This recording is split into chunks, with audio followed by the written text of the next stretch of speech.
$43,220 to build upon our ongoing circulating technology grant. Out of the full amount being presented tonight, $5,220 is thanks to a grant given to the DCPLA by the town of Colma for Chromebooks and Wi-Fi hotspots to be available for checkout by library patrons. An additional $5,000 comes from the donations of DCPLA members, donors, and sponsors, and will be used to purchase Playaway launchpads. Daly City Public Library requested adding Playaway launchpads to the circulating collection, focusing on the needs of young children and their families, specifically as it relates to early literacy and kindergarten readiness. Launchpads are user-friendly tablets that each come preloaded with between 10 and 20 subject or theme-based apps. Launchpads are both educational and fun to explore and do not require Wi-Fi. Families can access them anywhere just by turning on the device. These educational tablets will benefit the numerous families in Daly City who do not currently have access to mobile technology or Wi-Fi in their homes. This grant enables the library to purchase a total of 30 launchpads, excuse me, as well as 25 additional USB replacement cords. Each launchpad comes with a circulation case, an AC adapter, a USB cord, and a 1-year warranty. The addition of this last grant of 2020 to the City of Daly City brings the total given by the DCPLA this year to $43,470. Wow. We are proud to have found ways to continue our mission to support our Daly City public libraries, even while fundraising is greatly impacted by the current pandemic. The support we've received through the years from Daly City City Council and government employees has been key to our success, and we look forward to continuing our friendship in 2021. Please don't forget that Giving Tuesday falls on December 1st, and end of year giving is always greatly appreciated. Thank you so much. Thank you, Ms. Mabalang. Very well done.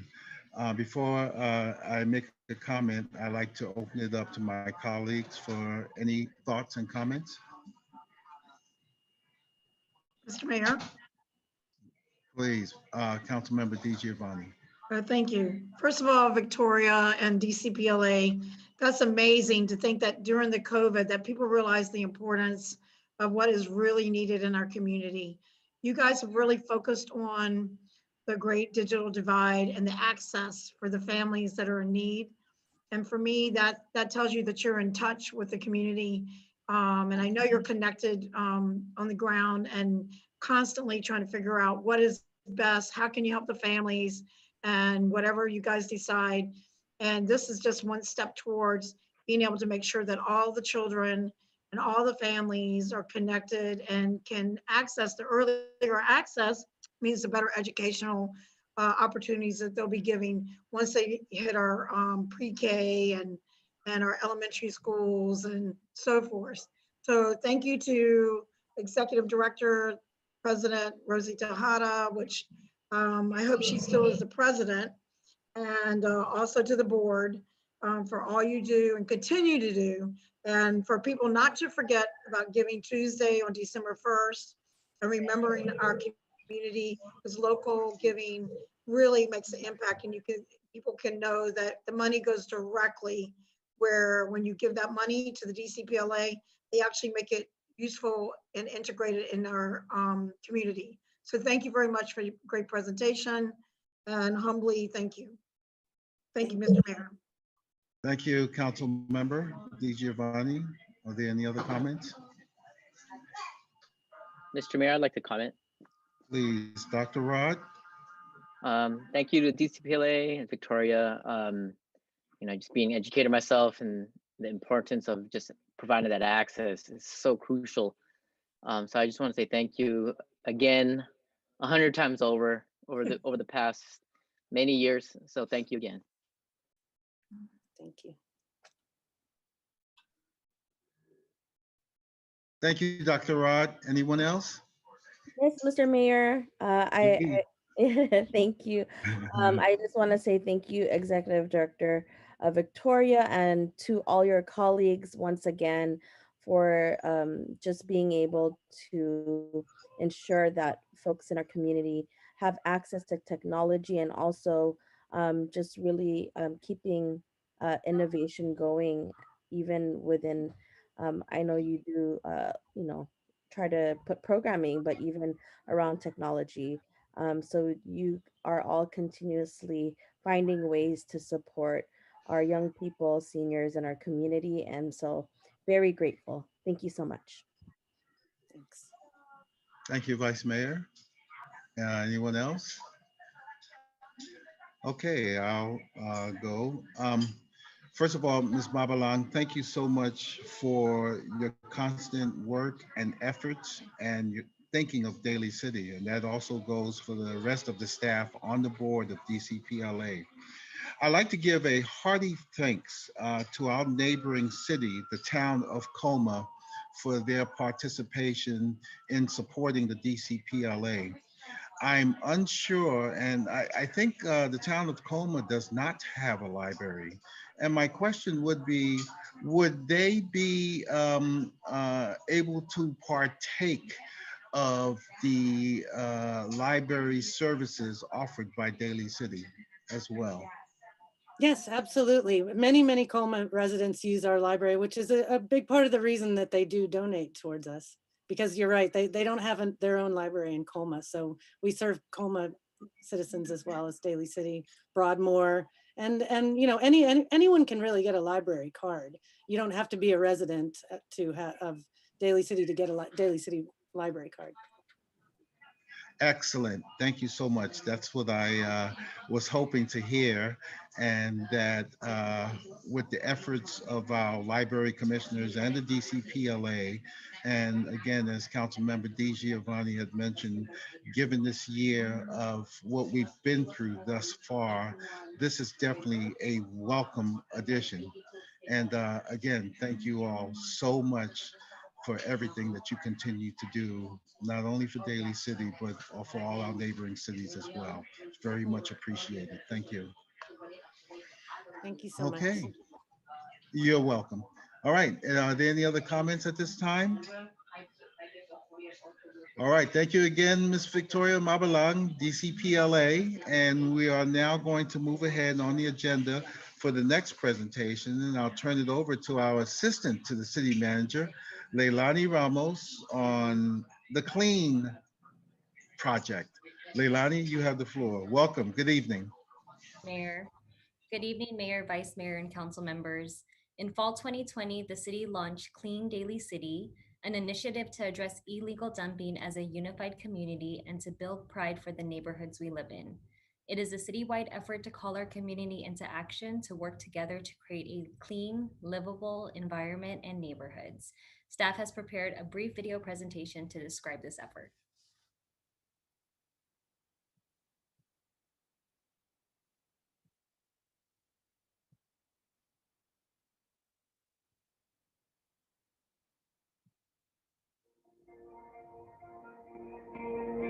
Clean Daily City is an initiative to address illegal dumping as a unified community and to build pride for the neighborhoods we live in. It is no secret that illegal dumping is plaguing our city, and the current global pandemic has only exacerbated this issue. Mattresses, sofas, furniture, appliances, and household waste matter are thrown about our streets in every neighborhood. It is unsightly, unhealthy, unwanted, and needs to be addressed collectively. Over the past few months, the City Manager's Office has been leading a collaborative effort that includes the City Attorney's Office, Police, Code Enforcement, Public Works, and Republic Services to develop a plan to successfully address illegal dumping in partnership with our community. Our task force has been working behind the scenes to prepare for an illegal dumping campaign launch in fall 2020, which includes the following phases: education, engagement, enforcement, and eradication. This collaborative is a citywide effort to call our community into action, to work together to create a clean, livable environment and neighborhoods. The first phase of Clean Daily City is to educate our community about illegal dumping, the impacts it has on our community, and how community members can help.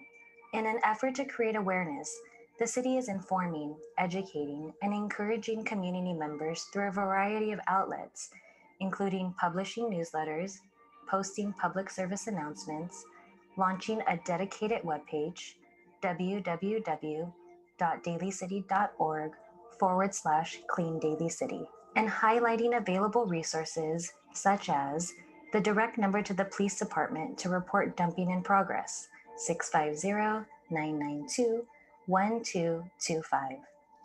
The iHelp app to report dumped objects around the city, which may be downloaded from your app store, and the Clean Hotline, 650-991-8224.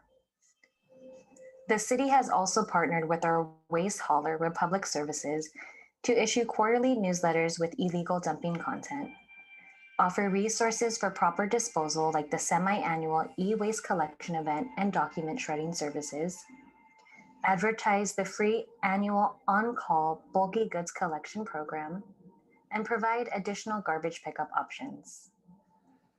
The second phase of Clean Daily City is engagement with our community by empowering community members to take a stand against illegal dumping so our city can be debris-free. Our community plays an important role to address this citywide issue. Without their support, the city will continue to exhaust time and resources, which redirects staff from other important community projects. Taking individual responsibility for the waste we produce and scheduling neighborhood cleanups and volunteering in beautification projects in a post-pandemic world when it is safe to gather again will help to build pride in the neighborhoods we live in. Partnering with property owners and community-based organizations to form neighborhood champions will expand the city task force and create a stronger network. Empowering community members to follow the motto, see something, say something, will begin to send the message that the city has a zero tolerance for illegal dumping activities. The third phase of Clean Daily City is enforcement of existing and local laws against violators. Many cities combating illegal dumping have found that enforcement can speak volumes to violators. In addition to empowering our community partners to follow the see something, say something motto, the city will also be implementing camera-based enforcement strategies to identify violators. Enforcement officers will be trained to take the opportunity to educate and engage the violator when issuing the administrative citation. The purpose and intent of enforcing administrative citations outlined in the Daly City Municipal Code is strictly to prevent illegal dumping activities from recurring. The fourth and final phase of Clean Daly City is eradication of illegal dumping. Clean Daily City strives to put an end to illegal dumping activities and completely eradicate our city of the issue through successful implementation of the previous phases: education, engagement, and enforcement. Join us and take a stand against illegal dumping in our city, and let's work together to create a clean, livable environment and neighborhoods.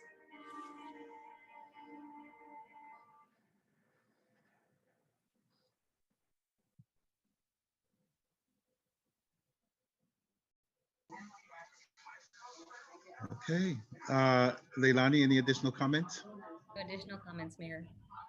Thank you so much. Okay, I'll open it up to my colleagues for any comments. Mayor, thank you so much. I just want to commend staff and everyone. This is amazing to see this initiative. We know that in many parts of Daly City that we've seen illegal dumping, not in just one neighborhood, but multiple neighborhoods across Daly City. I love the acronym and really around talking about the environment as well and seeing all aspects. It's well thought out. I the part around engagement and taking ownership with ensuring residents, when they take ownership of their neighborhoods, and we're in a pandemic, but that's also a part of it. I know that has happened in different neighborhoods around volunteerism, but finding all the different avenues even with the camera, bringing in enforcement. And I think it's just very comprehensive and a strategy that I hope our residents that are listening can see how much work has been put into this. And it really takes everyone together. And that now they have, a platform and of understanding, if there's something that is happening, say something about it, or as far as illegal dumping, and also taking ownership in our neighborhoods, taking pride in our neighborhoods. But I love the really smart acronym Clean Daily City. I thought that was very innovative, and this is great to see this transpire. Wonderful job, Leilani, and the whole team. Thank you. Thank you, Vice Mayor. Anyone else? Mr. Mayor, may I? Yes, Councilmember DJ Vani. Thank you. Well, there's not enough to say that innovative, creative. I like that it's the implementation part, of which doesn't surprise me about Leilani and your team, Stephen, and our city manager, Public Works, and everyone that worked together, because you guys work together as a team. And for every picture that I forward to either our city manager or it gets to Leilani or it gets to Stephen about people, you really listen to the people and to care about our residents, and you listen to them. This tells them that you listen and you're going to take action, not just listening and solving one problem at a time, which you guys were always working on, because Leilani did such a great job of that last e-waste. And it took tons of stuff that would have been normally probably dumped, not all of it, but some of it on our streets. And because people didn't have access to where to do with it during the pandemic as well. So I commend you guys on that. And just like the Vice Mayor, the acronym is fantastic. And the fact that everybody's going to partner together to take pride in the neighborhoods and the little ones up to, of course, once the pandemic is over, and the little ones up to adults. And I know that Tathia and all those people that have been proactive, this is just a step towards that. I know that they did, like, I think, adopt a block and that team. So bringing everybody together so we can work as one, as a community, because we have such a great community anyway. And you could tell that people really care about it. And city manager and everyone, thank you so much, and looking forward to the implementation and looking to volunteer, because I miss that top of the hill and other areas in our city. So I might wait to see what's on the corner of educating and the next steps that you do. Great job, Leilani, HeadNet, Stephen, City Manager, Public Works, Law Enforcement, everyone. Bravo. Thank you.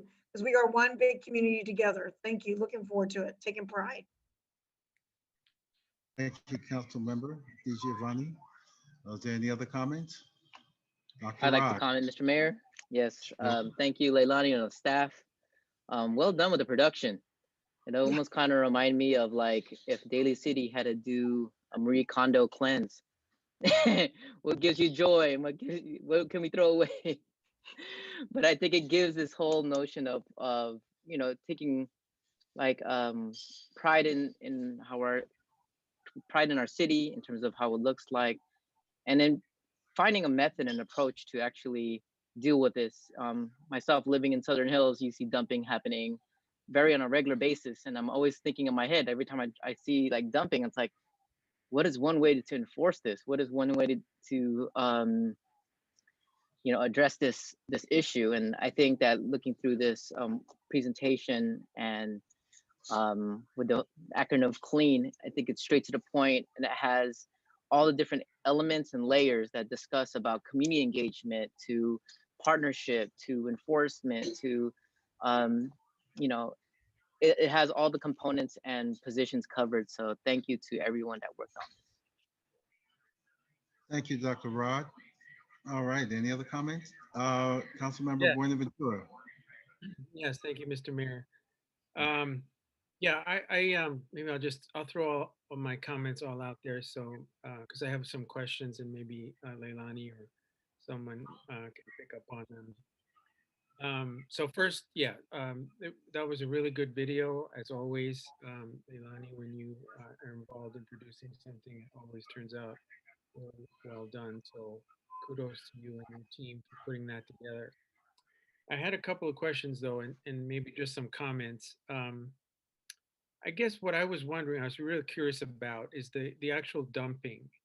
If we are experiencing people who are dumping locally, or is it more of a transfer dumping from other cities like San Francisco or cities to the south of us. And I'm wondering if that's what's going on, and I sure would like to find out if that's what's really happening. And then secondly, the dumping itself. I mean, I was just trying to think of why people would do that, and it comes down to either, well, obviously some people just don't care, and that's really bad, or they don't have the ability, either financially or physically, to get rid of some of these major bulky items like sofas and beds and refrigerators or whatever.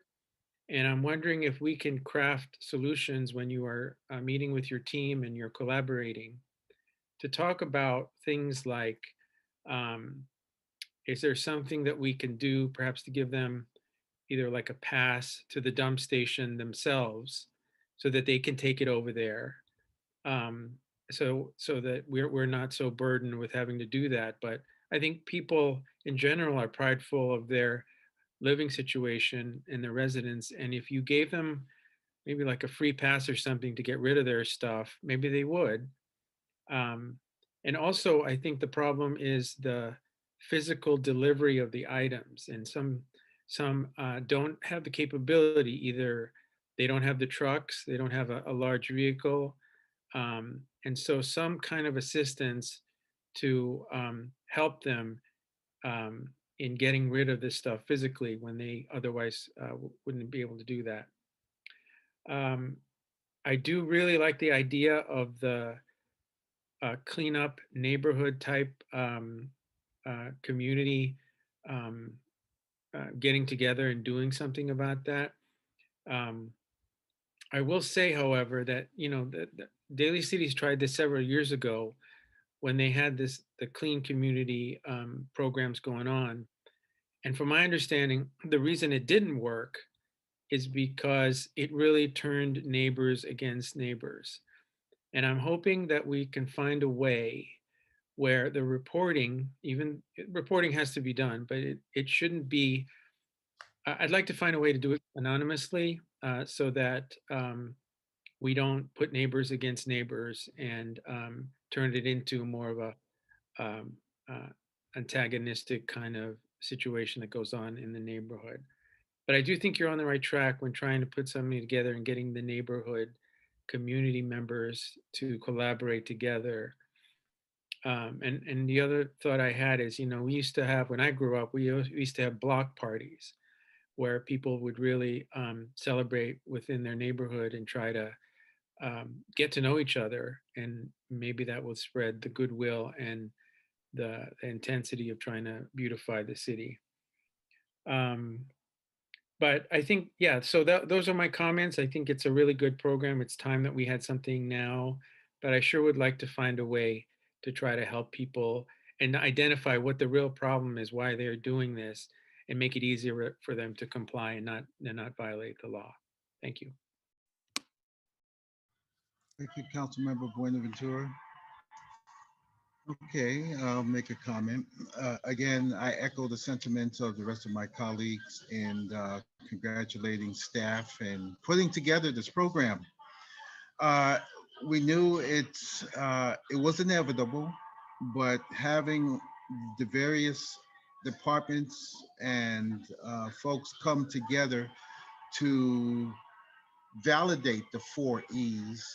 Uh, it's definitely innovative and an excellent job. Uh, I'll concur with the vice mayor because I saw one part on the video and I really like that, and that's camera-based enforcement. That's a term that I really hadn't heard before, but I think it will go a long way in helping to identify where these folks are coming from who are dumping into our city. Uh, uh, I think that would help very much. And part of your education to the community, I believe that the yearly annual cleanup I found to be very, very important Being a resident here in Daly City for over 33 years, I did not know about the annual cleanup once a year to about 5 years ago. And that's where once a year you can just put everything out, they'll just come pick it up. So we need to get that out to the public. That's very, very important. And I want to say that beginning the presentation and listening to it, I have to commend whoever came up with the music because it was so not uplifting, but smooth, easy listening, and it puts you in the right mood for something that is very, very important. But at the same time, it really relaxed me. And whoever came up with that, excellent job. And I do recall the voice, the narrator on that one, and outstanding, outstanding. So it was a great calling.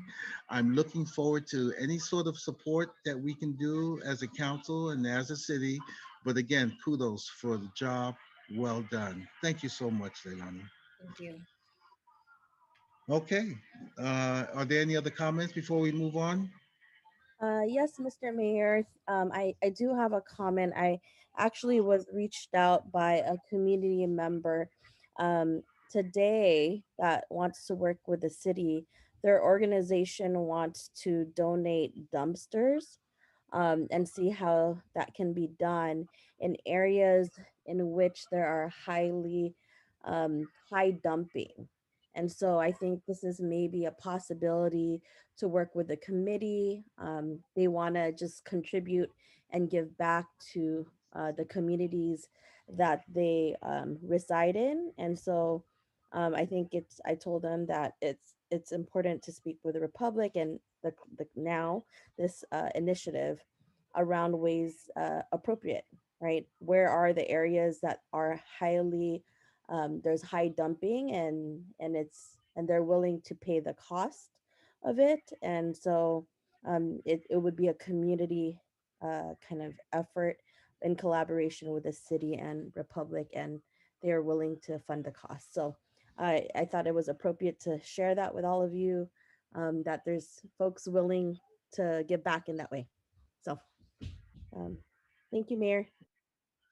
That's great, Vice Mayor. We've had some issues before in the past couple of months, and that idea came up, where folks are willing to put out the funds. Let's just get a dumpster and let's just get this thing done.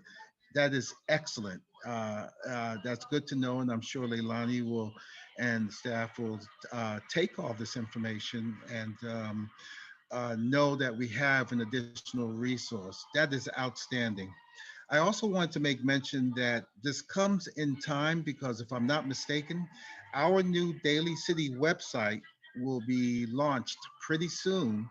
And it's going to offer our citizens the capability to see all the resources on our website. And as we gain additional content, it's great. So again, a long time coming, but thank you for that, Vice Mayor. That's good to know.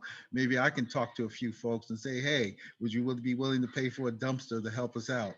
Outstanding idea, Vice Mayor. Thank you. Thank you, Mayor. Okay. Thank you, Leilani. All right. Leilani, and I'll make one more suggestion. Mr. Chu of Public Works had made mention in one of his PSAs about the cost to the city of over $300,000 a year in illegal dumping. So let's get that out to the community as a reminder as well. Okay, I think that would be a good idea so that they know. Thank you. All right. The next item is the approval of the minutes of November 9th.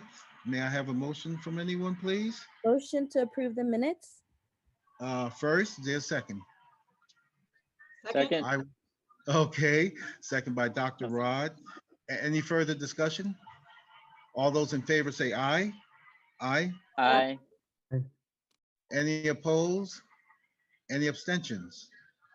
Okay, the minutes have been passed. Moving on to the approval of the agenda. May I have a motion, please?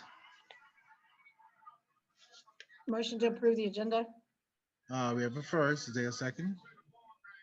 Second. Second by Dr. Rod. Any further discussion? All those in favor say aye. Aye. Aye. Aye. Any opposed? Any abstentions? Okay, the agenda has been approved. The next item is the consent agenda. And I'll entertain a motion from any of my colleagues. Mr. Mayor? Councilmember DiGiovanni. Yeah, I was wondering if we could just like to pull 3, 5, and only one part of 6. Well, okay, I don't think we can Oh, bifurcate yeah, and that's just say true. part of 6. So Yeah, you want to 6 and pull then just 3, address one 5, and issue. 6. Okay, great. This is a question I'd like to put out. Stephen, do we entertain Madam City Attorney, do we entertain public comments on items under the consent agenda? Yes, we do, Mr. Mayor. So to the extent there are public comments for specific items, we do Yes. hear those before they're voted on. Okay, good. All right, good to know. So I know I've received some public comments on item number 6, and Stephen, I'll defer to you. Have you received any public comments on any item of the consent agenda besides item number 6? No, it's only related to item number 6, but Thank you. there's about 15 comments overall that I think one in particular called out item 6. Okay, thank you so much. So right now at this time, as per Councilmember DiGiovanni, we have the following 3 items to pull: item number 3, 5, and 6. Are there any other items? Okay, so I'll entertain a motion to approve the consent agenda with the exception of items 3, 5, and 6. Does anyone want to make that motion? Motion to approve the agenda except for the items 3, 5, and 6 on the consent agenda. Thank you, Councilmember DiGiovanni. Is there a second? I will second. I'll second that motion. Okay, is there any further discussion? All those in favor of approval of the consent agenda with the exception of items 3, 5, and 6, say aye. Aye. Aye. Any opposed? Any abstentions? Okay, the consent agenda has been approved. So we'll start off with item number 3, accepting and appropriating Measure A local shuttle program funds for the Daly City Bayshore Shuttle. And I'll turn it over to, I believe that's our city attorney for an update, or your staff. I believe it's Richard, Mr. Chu. Okay, Mr. Chu, you have the floor. Mr. Mayor. Thank you. Good evening, Mr. Mayor and members of the City Council. This item is to accept and appropriate $341,000 in Measure A grant money for the Daly City Bayshore Shuttle, and to authorize the city manager to execute the funding agreement with San Mateo County Transportation Authority.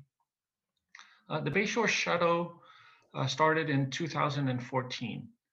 And since that time, the shuttle was funded completely with grant funds. Most recently, the Bayshore Shuttle is being funded by San Mateo County Shuttle Program, Measure A, and also the San Mateo County Transit Authority program, Lifeline Transportation Program. The annual cost to operate the shuttle is estimated to be $300,000 for fiscal year 2021, and also for fiscal year 21-22 for in the amount of $320,000. So over 2 years, the total cost is $620,000. That includes the operating costs for the shuttle itself, a little bit of marketing, and some administrative overhead.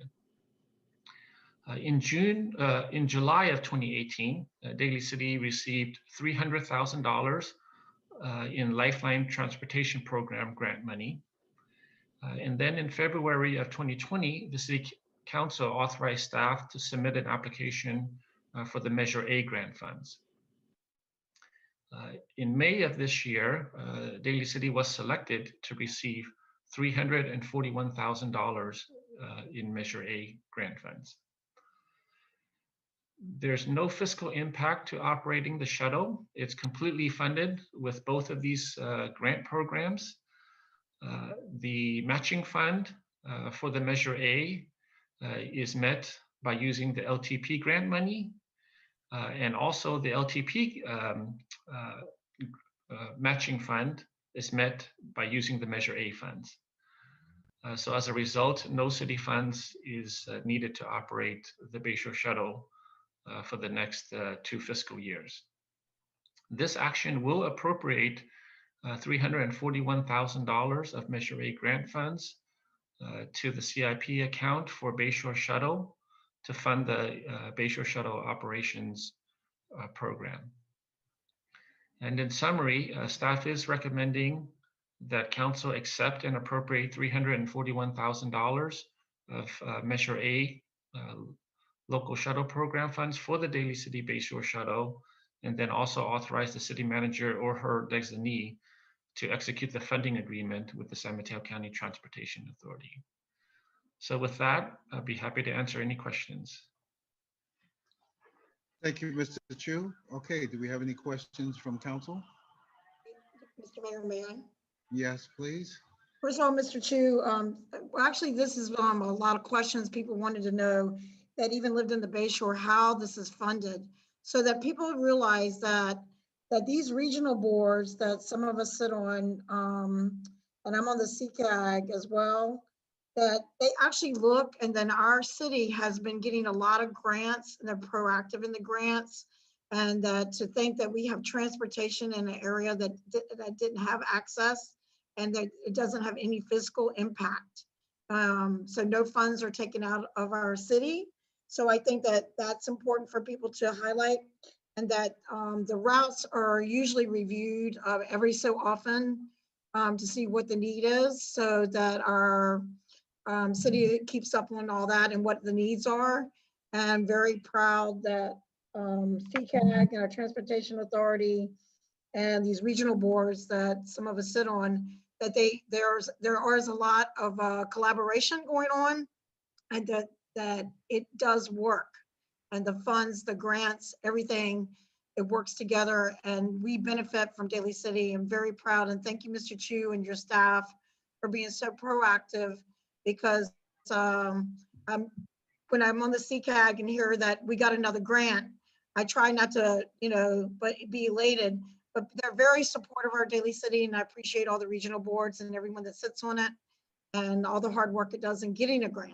And granted, so thank you to all your staff, and appreciate it. Thank you for the Bayshore Shuttle as it keeps continuing on, and there's a need moving forward. So thank you, Mr. Mayor.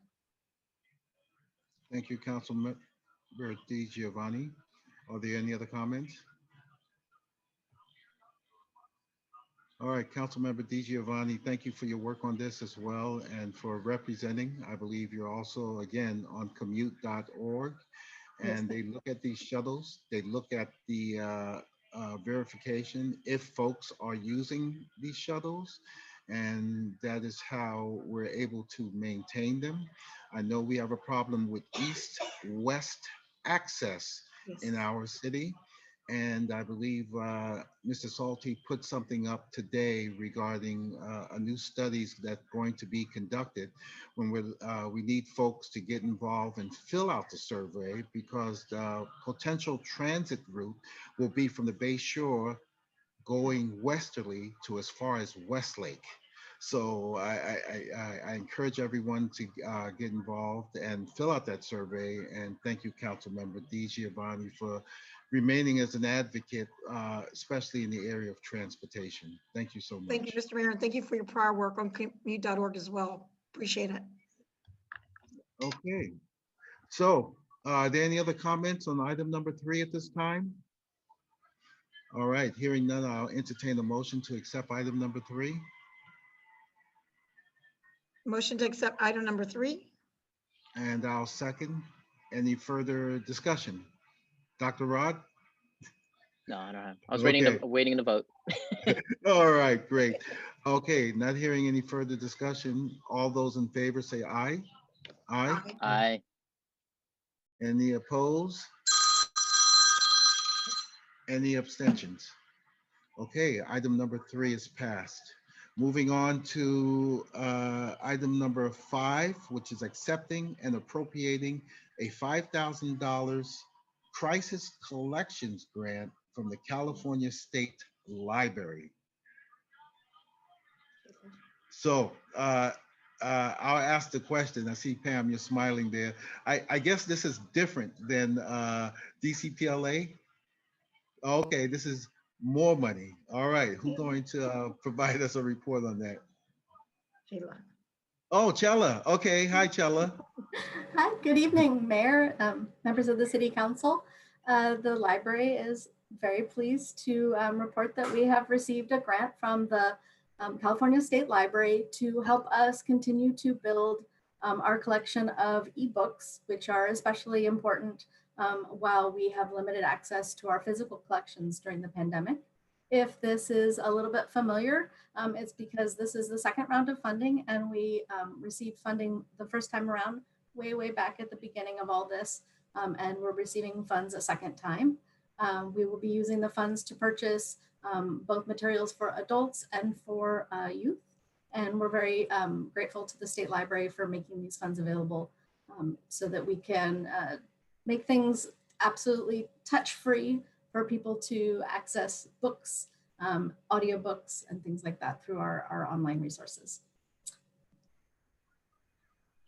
All right, thank you, Ms. Anderson. Any questions for Ms. Anderson? No, Comment?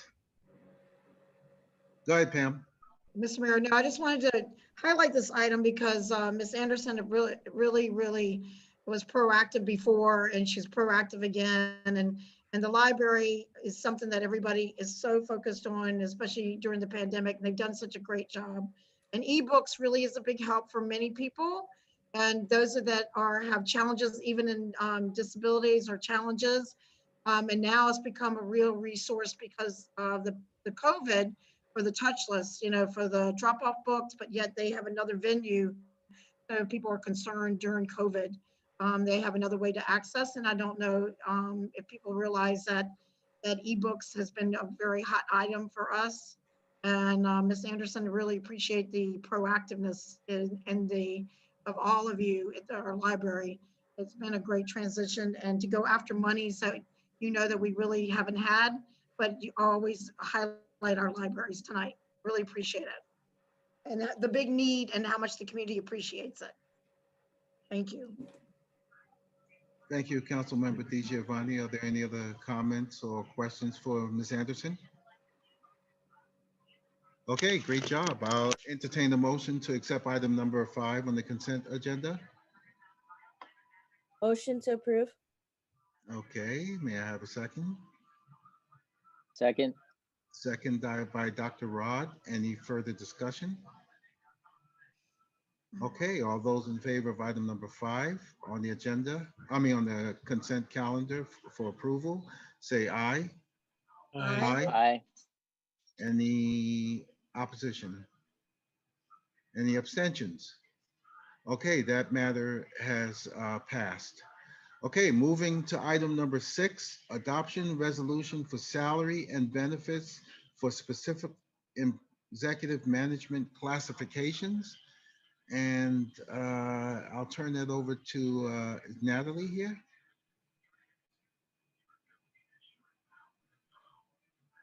Let me see, Natalie. I don't see her on the list. Mayor, if I may, Yes. our labor Please. negotiator, Donna Williamson, I believe, is on this call. Oh, Mr. Cal is out of town right now. So Donna, are you there? Don't know if she's called in Yes, yet. no, I Oh, am there she here. is. Okay. Oh, okay, you're the guest. Okay, welcome, Donna. Good to hear your voice. You have the Thank you. floor. Thank you, Mayor, Vice Mayor, and members of the City Council. We presented this report this evening to make recommendations at the end of the process of recommending salary increases and benefits packages for all of the city employees. As you know, we completed the negotiations with all of the represented bargaining units over the past year and a half. And the executive management team was to go following all of that work. And we now have before you the recommendation for increases consistent with the approach we took with the other units for the executive management team. I'm happy to answer any questions council may have. Thank you so much, Donna. And thank you for being here. So at this time, I'll open it up to council for any questions before we open up to public comments. Mr. Mayor, I Yes. just want to ask the Donna, wasn't this based on, and through the mayor, we based this on, there was an equity issue, I believe, on these particular items? So there were way behind. Would you mind explaining that, please? Yes, so the approach that the council authorized and that we took with the various units and carried through to these classifications was for cost of living increases consistent with what the other units got, and also for equity adjustments for positions that were behind market. An additional part of equity increases was to deal with compaction. So for example, in addition to being behind market, we have some classifications that also where the percentage difference in salary between the classification and the folks who report to that classification was so small that it was creating disincentives to promote, and that term is called compaction. In some cases, we even have situations where people who report to department heads, for example, were making more money than the people that they reported to because this group has gone behind the other groups. And so the combination on salary increases are the cost of living increases, plus the equity increases, which also take into account compaction where that exists. Thank you, Donna. Thank you, Donna, and thank you, Councilmember DiGiovanni, for that question to help bring about a greater understanding as to how the council went about these various positions. Okay, are there any other questions at this time?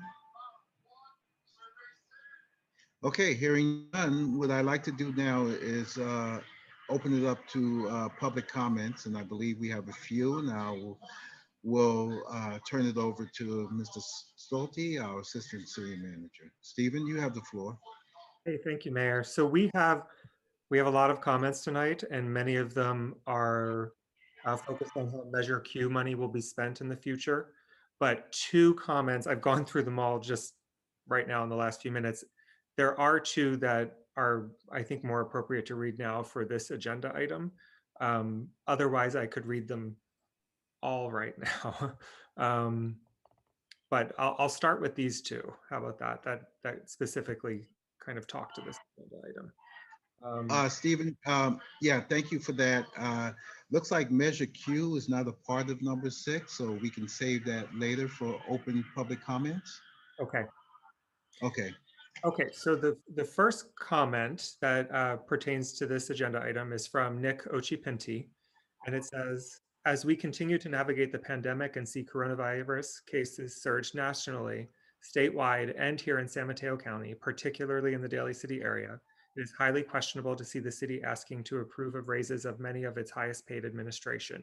Our essential workers continue to work at the lowest levels of minimum wage rates here in Saramonte and throughout the area. The minimum wage is only increasing to $15 per hour this January, and many of these employees are not receiving hazard pay. Voters just approved Measure Q for emergency services for our city at a time when our fire department has been working nonstop to fight wildfires and address medical emergencies in the community this year.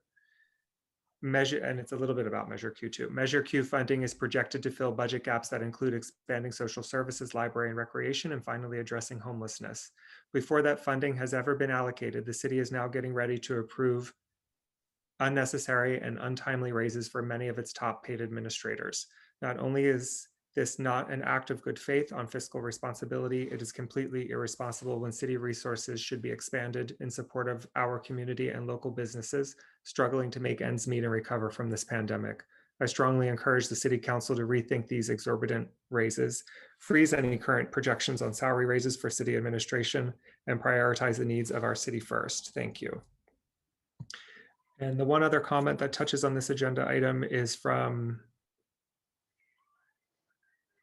Kaylee Kerr, and it says, we do not need to raise the salary of the police chief by using the general fund. Please put the money towards community support, especially during COVID, or on the library or leisure services instead. We want transparent budgeting and public oversight in regards to Measure Q funds because the goals of the measure are not clear.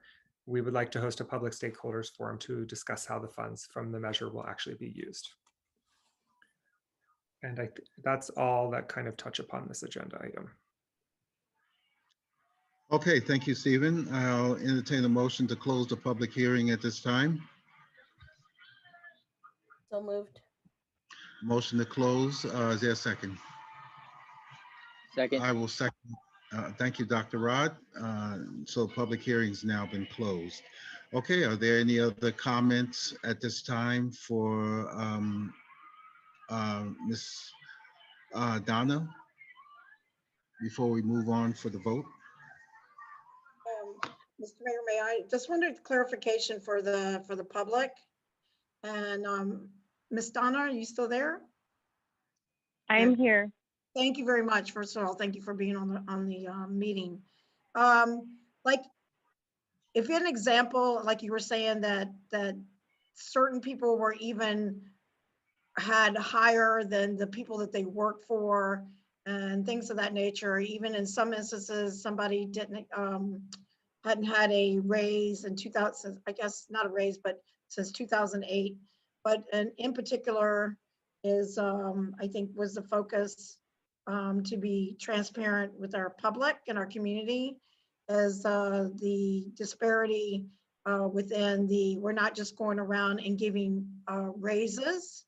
That needs to be like clarified to our public, and that not all of the people were addressed as the executive or the heads of our department, that it wasn't a blanket on each person. Somehow to let people know that was the case. It was not because of that. Yes, Councilman, I'm happy to respond to that. First of all, I think that it's important to note that there were changes made throughout this whole process to try to move towards actually being able to have cost containment around benefits across the city. And so, you know, that included negotiating changes with all of the bargaining units that also were incorporated into this group. And because this group is not a bargaining unit, each classification has its own unique market and its own unique issues, and compaction and market being two separate issues. And they were looked at with the same approach as for all of the represented units, but as separate classifications, because that is how you need to look at those particular positions. So the same concessions that were made with the other groups were made with these positions, and the same approach with respect to looking at the market and compaction and cost of living was also taken with all of these groups, with all of these classifications, excuse me. Thank you, Ms. Watson. Okay, thank you, Donna. I have one more question, and I kind of alluded to it, but I think we need to clarify. The executive and the management group is the last group to come before the negotiations table, and everyone else in the city throughout all ranks had, we took the same approach with them as we did with the executive management group. It's just that the pay raises have already gone into effect for the entire rest of city staff. Is that correct? That is correct. All right, thank you. That's all I have. Okay, are there any other further comments? Mr. Mayor, I do. I think Please go ahead. also, yeah, I think also in regards to the decision making or direction, I think there was also a comparison around what other cities around us, the executives around us, were making, and also just having parity. Given that we are the largest city in San Mateo County, so there are, I think, charts that show where our employees or management employees lie, right? So I just wanted to also um, state that that was also one of the rationale. Thank you very much. Thank you, Vice Mayor. Okay, any other further comments? So on item number 6, adopting the resolution for salary and benefits for specific executive management classifications, I'll entertain a motion to accept item number 6. I'll make the motion to accept item number 6 on the consent agenda. Is there a second?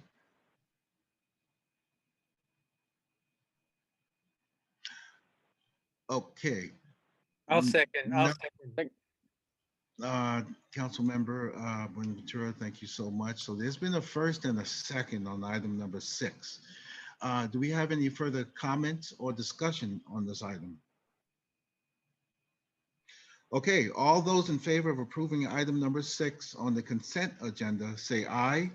Aye. Aye. Aye. Aye. Any opposed? Any abstentions? Okay, this item has been approved. Thank you very much. Thank you, Ms. Williamson, for being on the call for us. And I'd Thank like to you. thank my colleague, and I'd like to thank my colleagues for all the very, what's the right word for it? Not legitimate, but very, you get what I mean. The questions that were asked, in other words, relevant questions. Thank you so much. Okay, we'll move on to the next item on the agenda, which is, that's the end of the consent agenda. Moving on to item number 10, introduce ordinance repealing and replacing chapter 8.32, illegal dumping and littering. And Leilani, you have the floor. Thank you. Thank you, Mayor. We're going to pull up a presentation.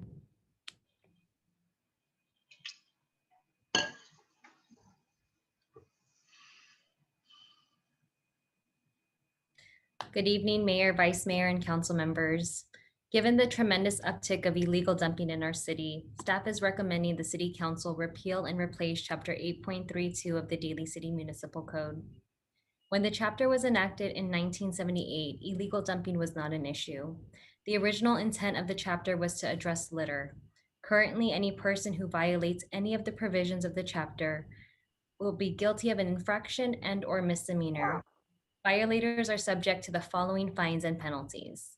The penalty for infraction is $100 for the first violation, $250 for the second, and $500 for each additional violation after the second within a 12-month period. The penalty for misdemeanor is $1,000, 6 months in jail, or both. When surveying neighboring cities, most city ordinances mirror the exact penalties just described, with the exception of South San Francisco that charges $1,000 each day the violation continues, Pacifica that charges $500 each day the violation continues, and Burlingame that charges the actual cost of cleanup plus 7% interest. The purpose and intent by repealing and replacing this chapter is to protect public and private property from litter and illegal dumping by increasing remedies for victims and increasing penalties for violators in order to discourage such acts. The proposed revisions in Chapter 8.32 makes illegal dumping unlawful, allows the city manager to designate enforcement officers beyond the police department and code enforcement division to further educate, engage, and enforce the provisions of this chapter, charges violators more appropriately based on the frequency and severity of the offense, provides violators an appeal process, creates an opportunity to establish a community service in lieu program for violators, and gives the victims options to pursue civil actions against violators. Since the remedies and penalties to address these acts are currently inadequate to compensate the public and the victims and have not proven to discourage littering and illegal dumping activities in our city, staff recommends establishing the following administrative citation schedules. The first schedule addresses administrative citations for littering. Violators will be charged $250 for the first violation, $500 for the second, and $1,000 for the third within a 12-month period. The second schedule addresses administrative citations for illegal dumping. Violators will be charged $1,000 for the first violation, $2,500 for the second, and $5,000 for the third. Additionally, violators shall be provided a 24-hour notice of cleanup. The violator will have 24 hours from the issued notice to clean up the illegally dumped items or will be subject to the additional cost of cleanup and disposal arranged by the city. The third schedule addresses administrative citations for failure to abate by private property owners. Violators will be charged $500 for the first violation, $1,000 for the second, and $3,000 for the third. It is important to note that Chapter 8.32 currently holds all property owners responsible for maintaining the premises of their property, including the adjacent public right-of-way, free of garbage. Additionally, property owners shall be provided a 72-hour notice of cleanup. The property owner will have 72 hours from the issued notice to clean up the illegally dumped items or will be subject to the additional costs of cleanup and disposal arranged by the city. The revisions to this chapter will continue to hold property owners responsible in an effort to encourage partnership through prevention efforts, such as installing physical barriers and cameras, and utilizing available resources like the free annual bulky goods collection program with the city's waste hauler. The fourth schedule addresses administrative citations for major violations.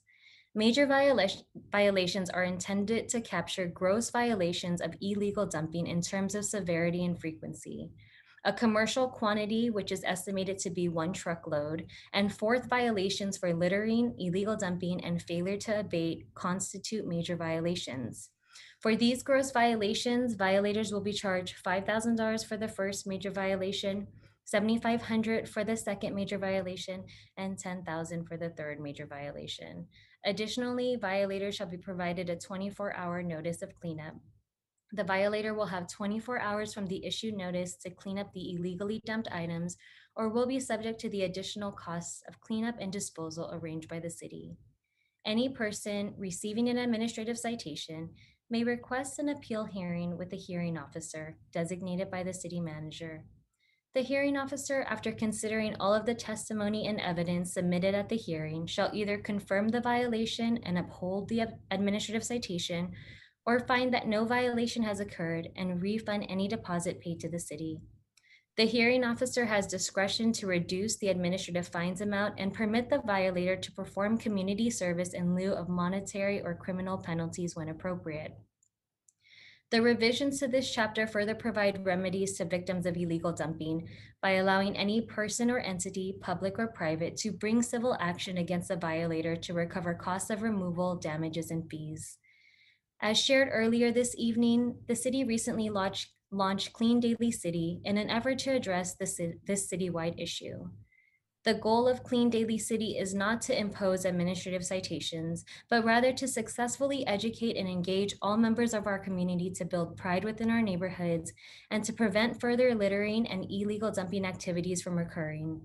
Staff understands that community members may lack the appropriate resources to properly dispose of waste.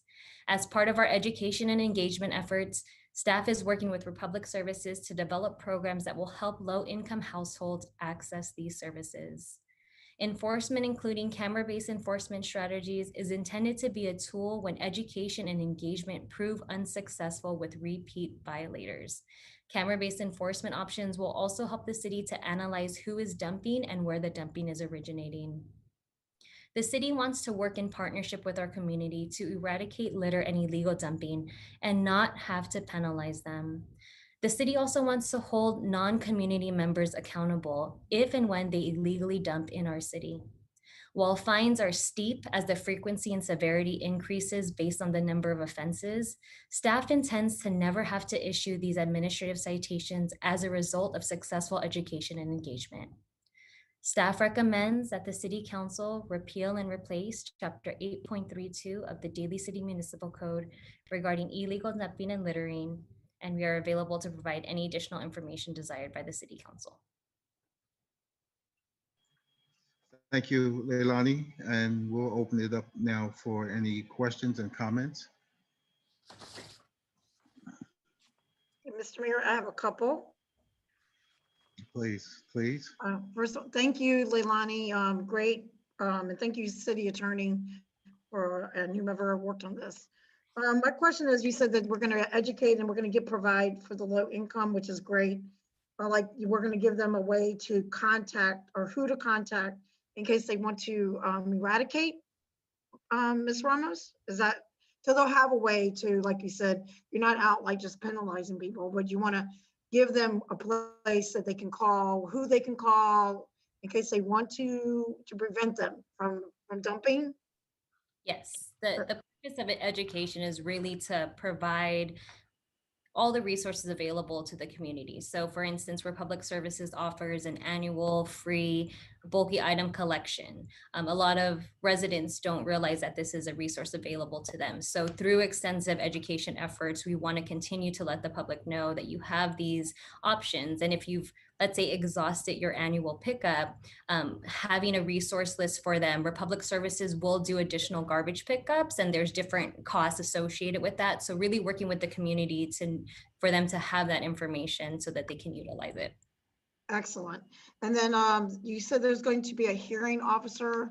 Who may that be? And I guess it would be designated by our city manager. Who would that be? Would that be our code enforcement or someone sworn in? Because they'll be able to make those decisions, correct?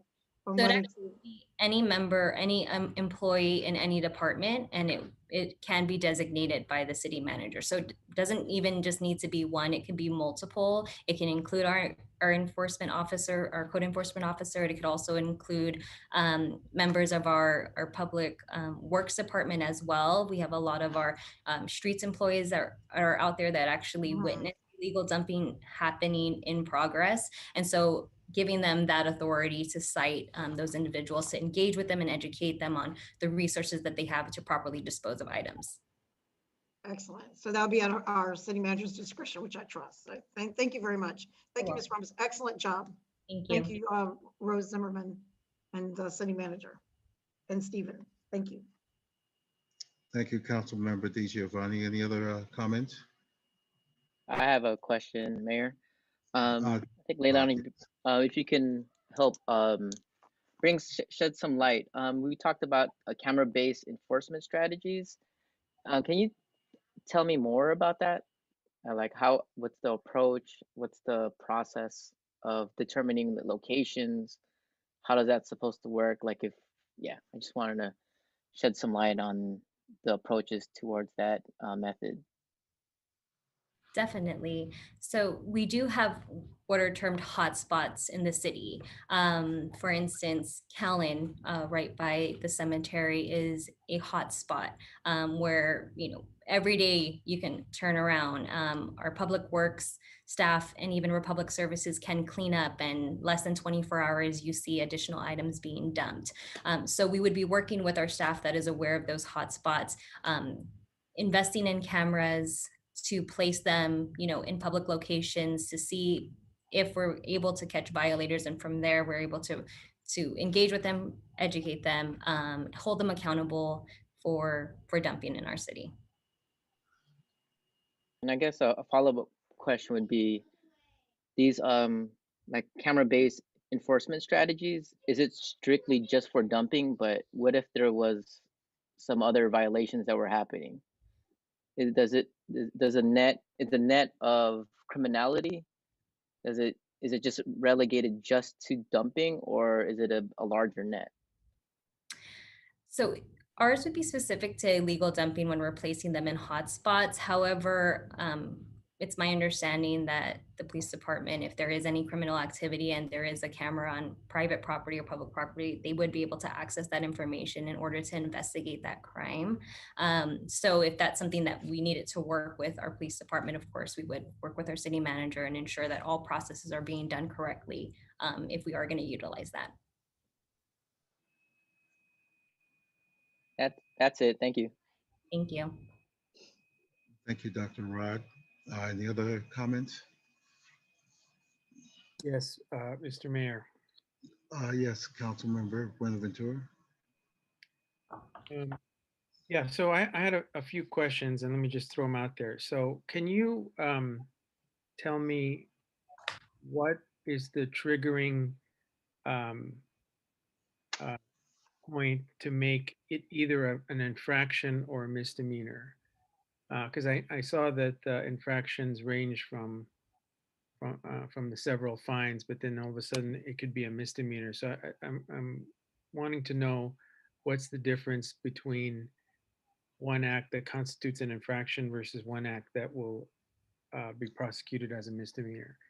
And then also, I'm interested in knowing whether or not we can treat out of city offenders, like the people who come from San Francisco or a city from the South, for the specific purpose of dumping in Daly City, and whether or not we can punish them at a more severe rate for intruding and dumping on our city.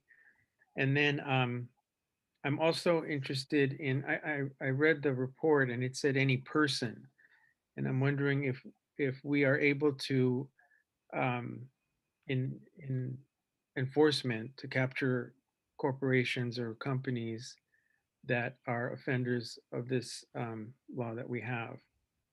And then I'm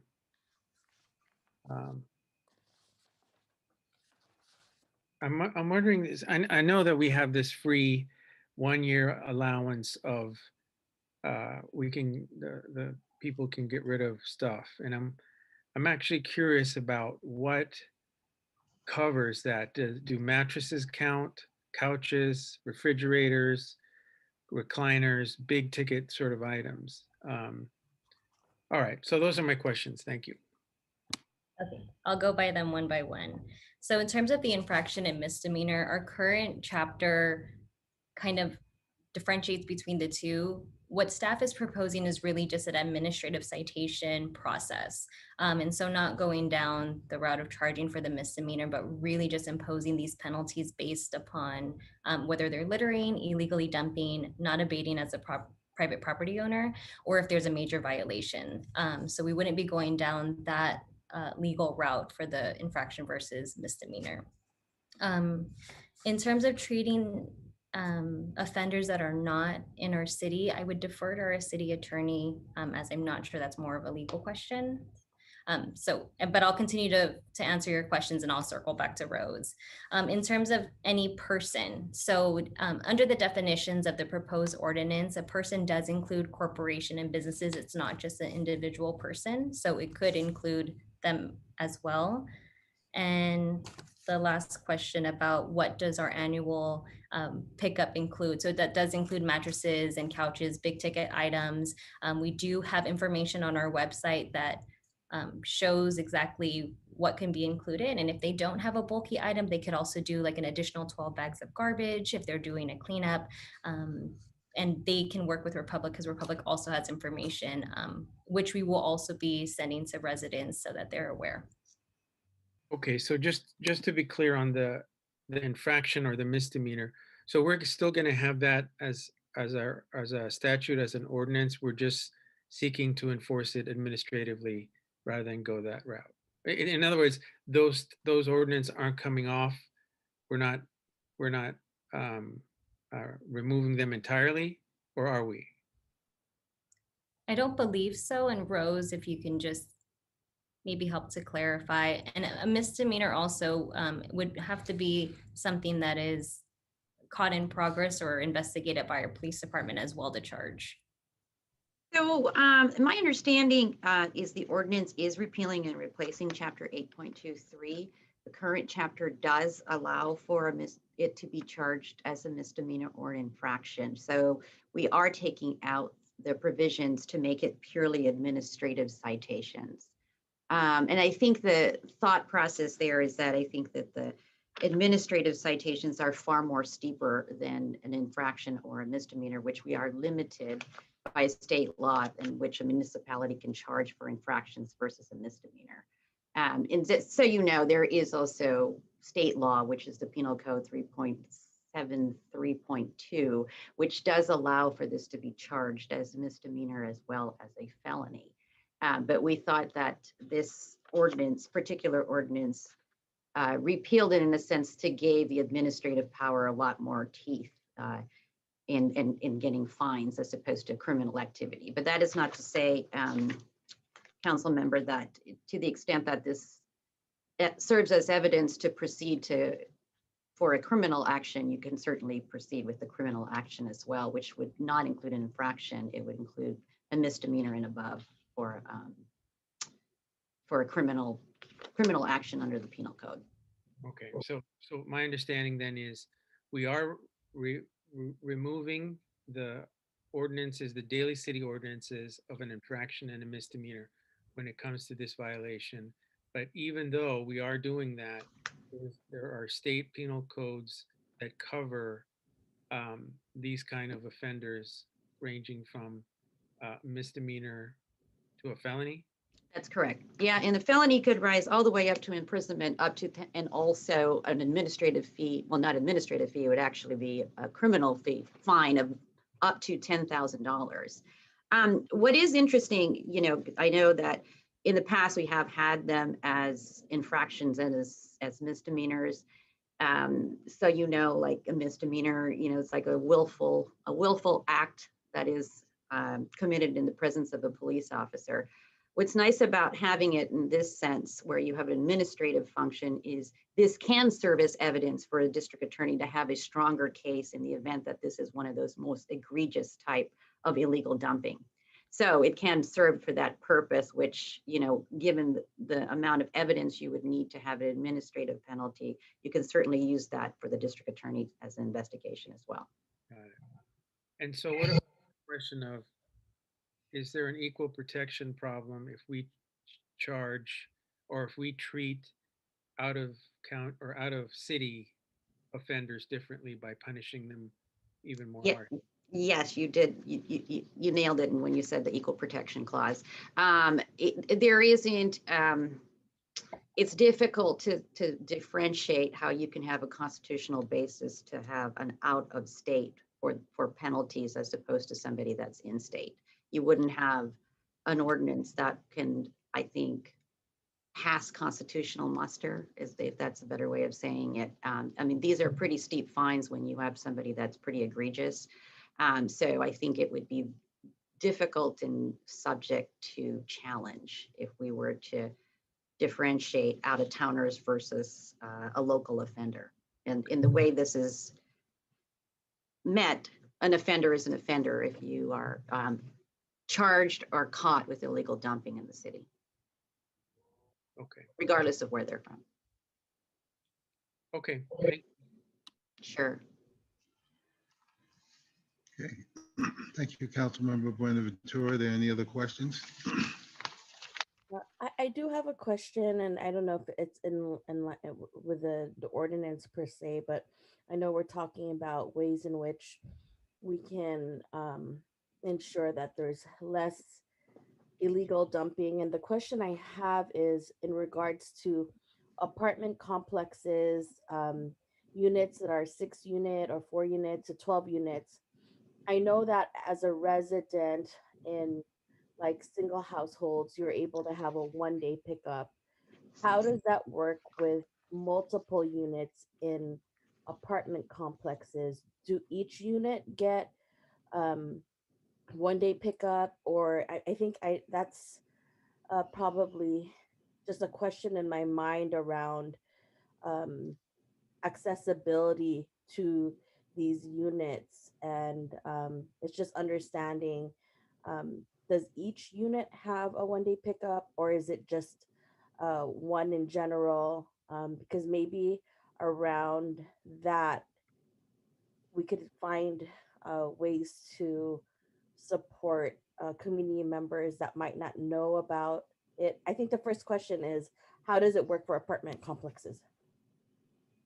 So for our multifamily units, it actually varies. There are some units that Republic can work with them individually as tenants, other property owners that are coordinated as a whole. So they would work together to create an annual cleanup day, for instance, and then all of their members can put out the items that they want to discard. We're actually working with Republic to do a focused newsletter and education effort for those multifamily units so that the information is out there for not only the property owner, but for the tenants as well.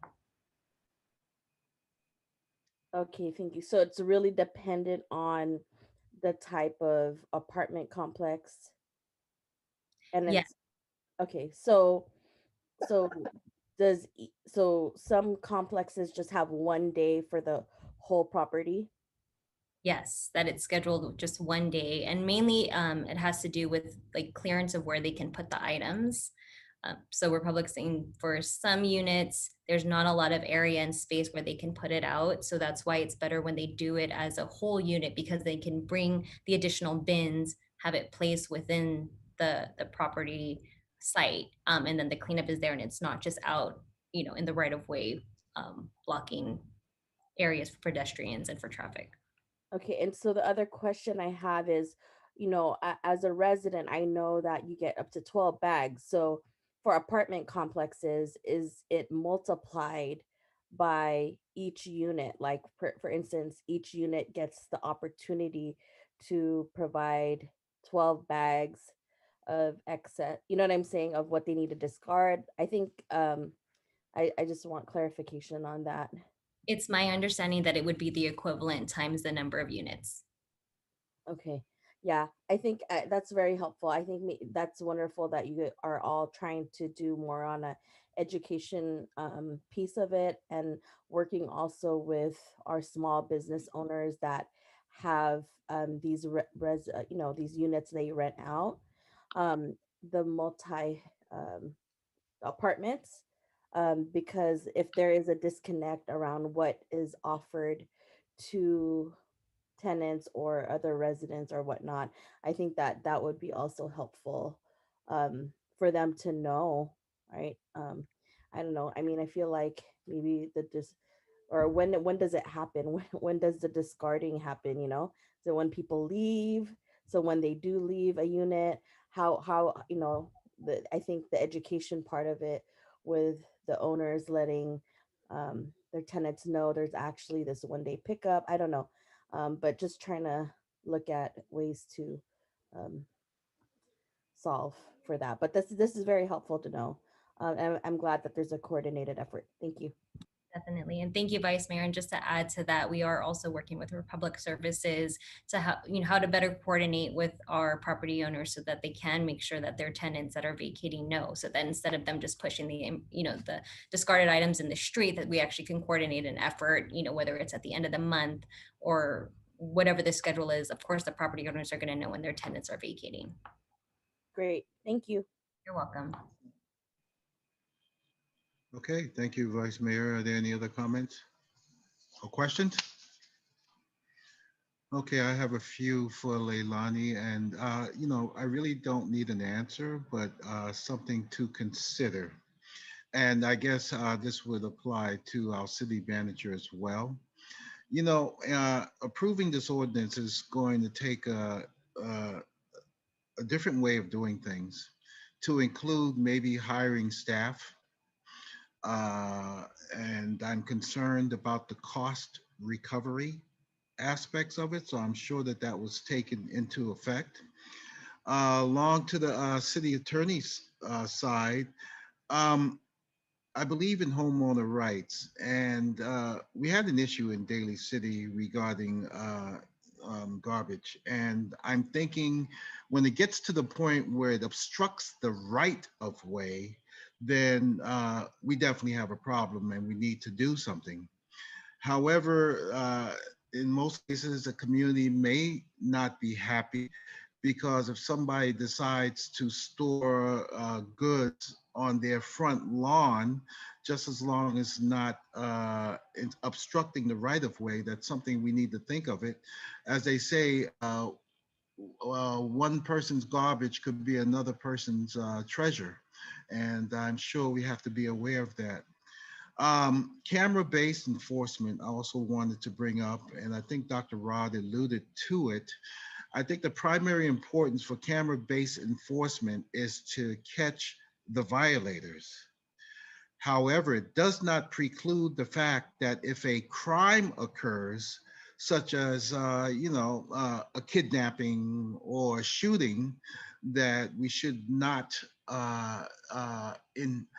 disable our law enforcement resources to resort to the camera to ask or to see if the camera may have caught something, but to use of the camera, other ways, say to gather intelligence about a particular group or protest, then I'm sure that our law enforcement would know that that is not the purpose of those cameras.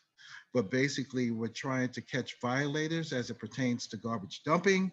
However, if there's a crime that has been committed, I think those cameras would be a very good tool in getting information to help solve the crime. Uh, I know Callan is a very hot spot, and I am going to ask that if we do put up cameras or in any other hotspot, that it is clearly designated in the use of signs on the street. Littering is against the law. There is camera enforcement being employed. I think we need to make sure that those signs are posted so that the folks know.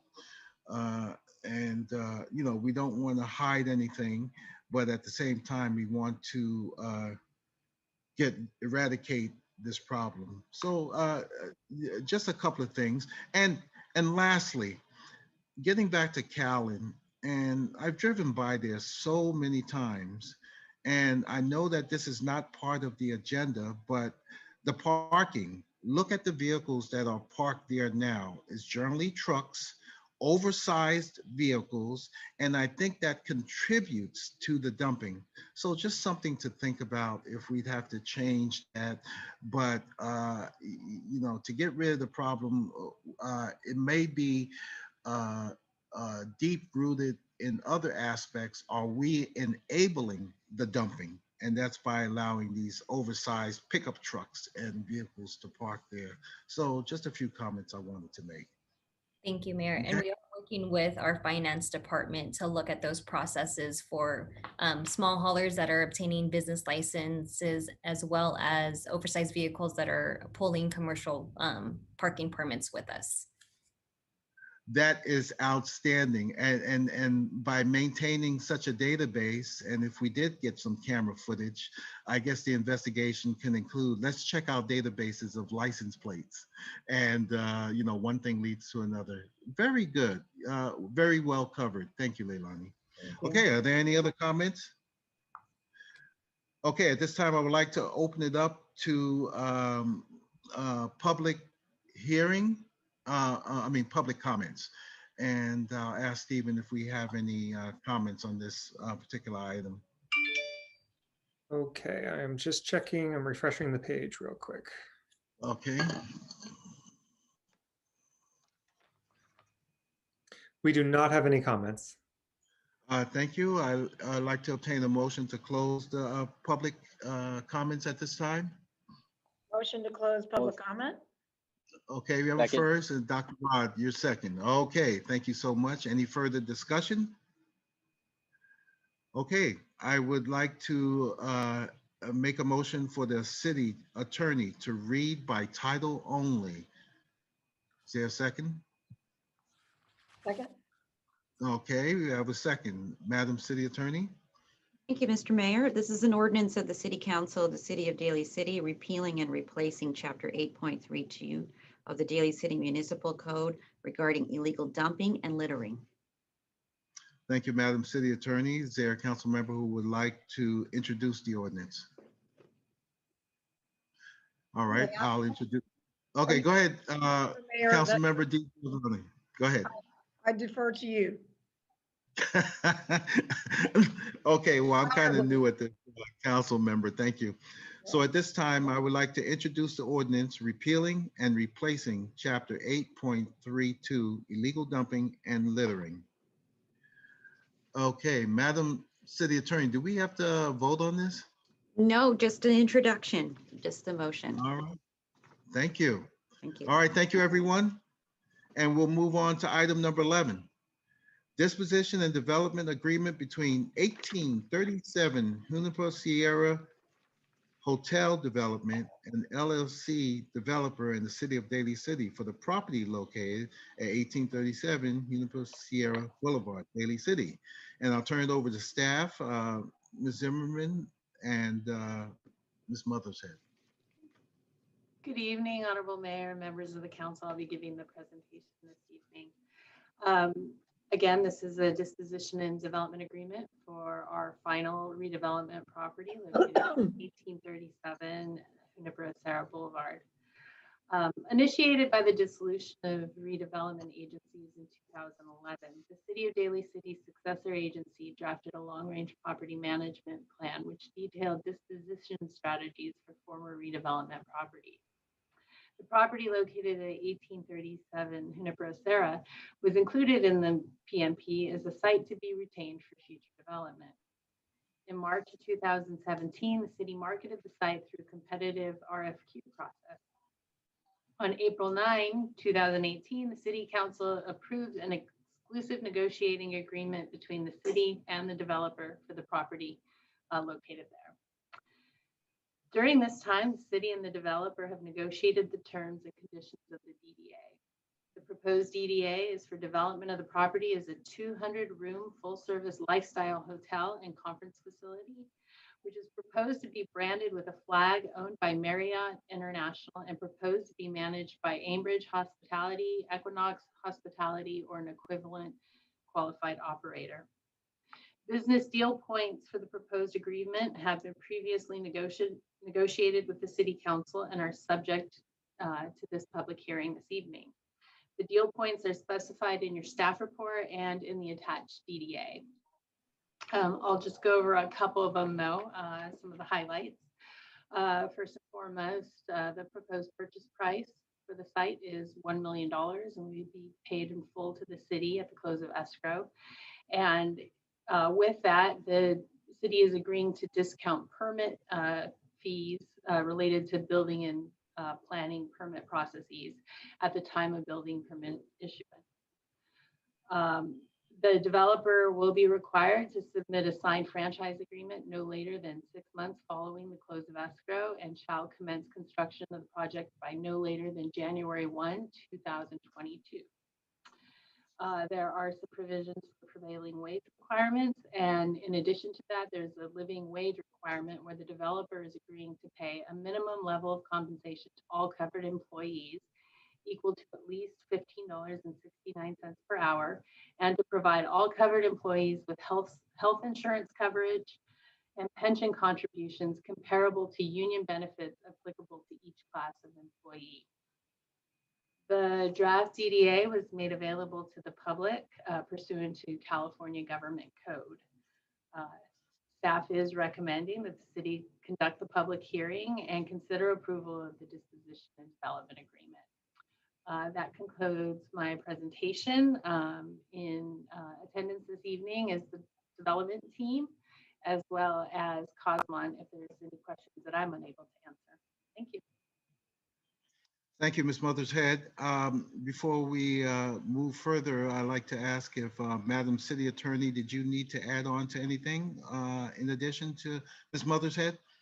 No, I think she covered it all, Mr. Mayor. Thank you. Thank you, Madam City Attorney. Um, for colleagues and the rest of council, we do have the developer and his associates here with us online. So do we have any questions for Ms. Mothershead or any of the developer and the consultants? I do have a question, Mr. Mayor. I know this is for the disposition of the property. I'm thinking further down the line, as far as I think it's great that this is moving forward. It's been long awaited to have another hotel in Daly City. But what I'm asking is when there is an operator or whatnot, as far as extensive outreach to local Daly City residents, as far as jobs. Know that it's important to be able to provide jobs where people live and work. And so that's something that I just want to note. Thank you so much. Thank you so much, Vice Mayor, for your comment. And actually, I'd like to turn that over to Ken for a comment or an update. Yeah, thank you, Mr. Mayor and members of the council. We've worked pretty diligently over the last several years on really the developer selection process for this, which amounts to, I think, the fourth opportunity site within the city of Daly City. And it is good that we're bringing this to fruition tonight. In our estimation, I think a lot of folks have worked pretty hard to try to shape the project and shape a public-private partnership, if you will, between the city and the developer or the development team. I think that one of the greatest benefits is that from an economic development perspective, the opportunity to bring a hotel, a full-service hotel to the city where there's literally only one current hotel in the city, I think is really pretty tremendous, notwithstanding the fact that we've just gone through or remain to be in the middle of sort of a pandemic. And in Cosmont's estimation on what's happening in the marketplace from a land use perspective is that the hotel industry has been hit extremely hard during this pandemic and the COVID circumstance. Retail and hospitality have been hit the hardest, if you will. So it's encouraging that I think we're able to bring this tonight in terms of a negotiated disposition and development agreement. You'll hear from me on the next item, and my colleague Joe Diegues is on too to answer any questions, but you'll hear from me on the next item, which is the two different government reports, 52201 and 53083. So we can sort of round out the necessary requirements for reporting for the sale of a city property. But in any event, I think it's the project that is most encouraging with respect to the economic development benefit of a potential hotel, 200 full service rooms, high quality flag in the Marriott Sheraton brand, and for the developer to be in a position willing and able to acquire the property and move this thing forward. Thank you, Ken. I think the question from the Vice Mayor was, I guess, pertains to marketing and our local community. And would that be possible in the sense of we would want community members, you know, qualified community members as employees where they live and work? Is that something that folks would consider?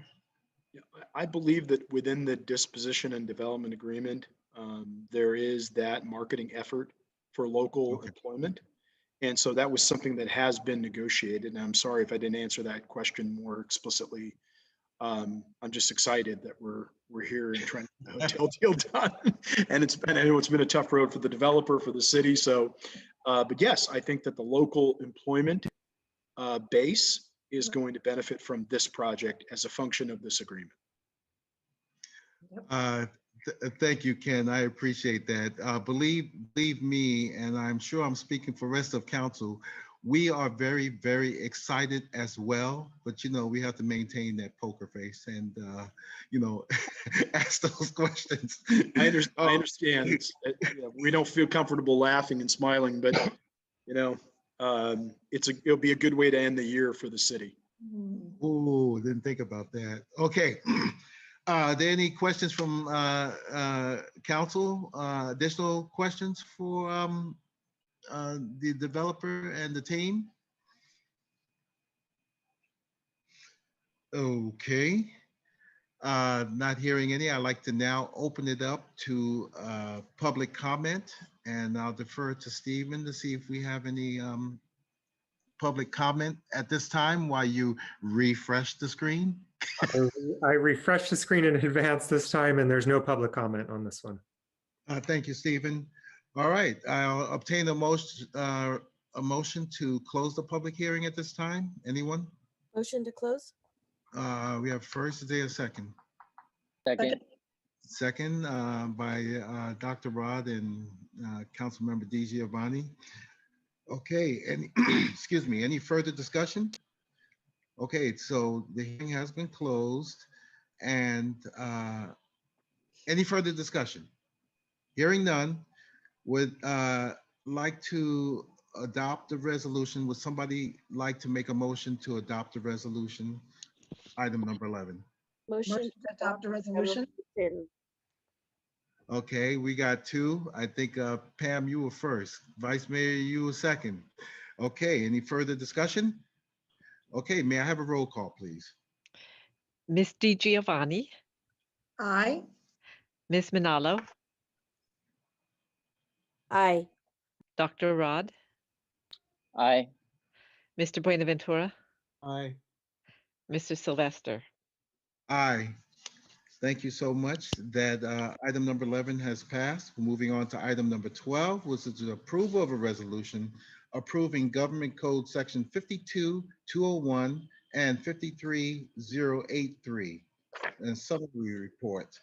Ms. Mothershead, I'll turn it over to you. Or would that be the city attorney in this particular case, Government Code? I'm prepared to present. Okay. I'll actually just be introducing Ken anyway, but. All right. This item is for City Council to consider a resolution approving a summary report pursuant to Government Code Section 52201 and 53083 for the disposition and development of the property located at 1837 Hennepin Boulevard. Through ongoing negotiations, the City of Daly City and the developer created a draft disposition and development agreement that sets forth terms and conditions for the sale and development of the site. Prior to the sale of the site, and in order for the City of Daly City to be compliant with state law regarding the lease or sale of former redevelopment agency property, it is necessary that the city create and make available a fair use report pursuant to California Government Code Section 52201 and 53083. Government Code Section 52201 authorizes the city to sell or lease property to which it holds title for the purpose of creating economic opportunity. The code requires that the city must first secure approval of the proposed disposition from the City Council after a public hearing.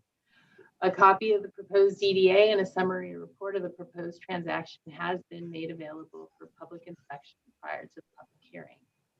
Section 53083 of the California Government Code requires that prior to approving an economic development subsidy within its jurisdiction, a local agency must provide information in written form and on its website.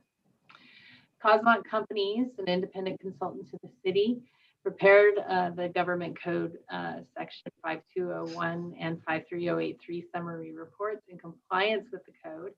And I just would like to pass it off to Ken Hira from Cosmont, who can share with us the findings of both those reports.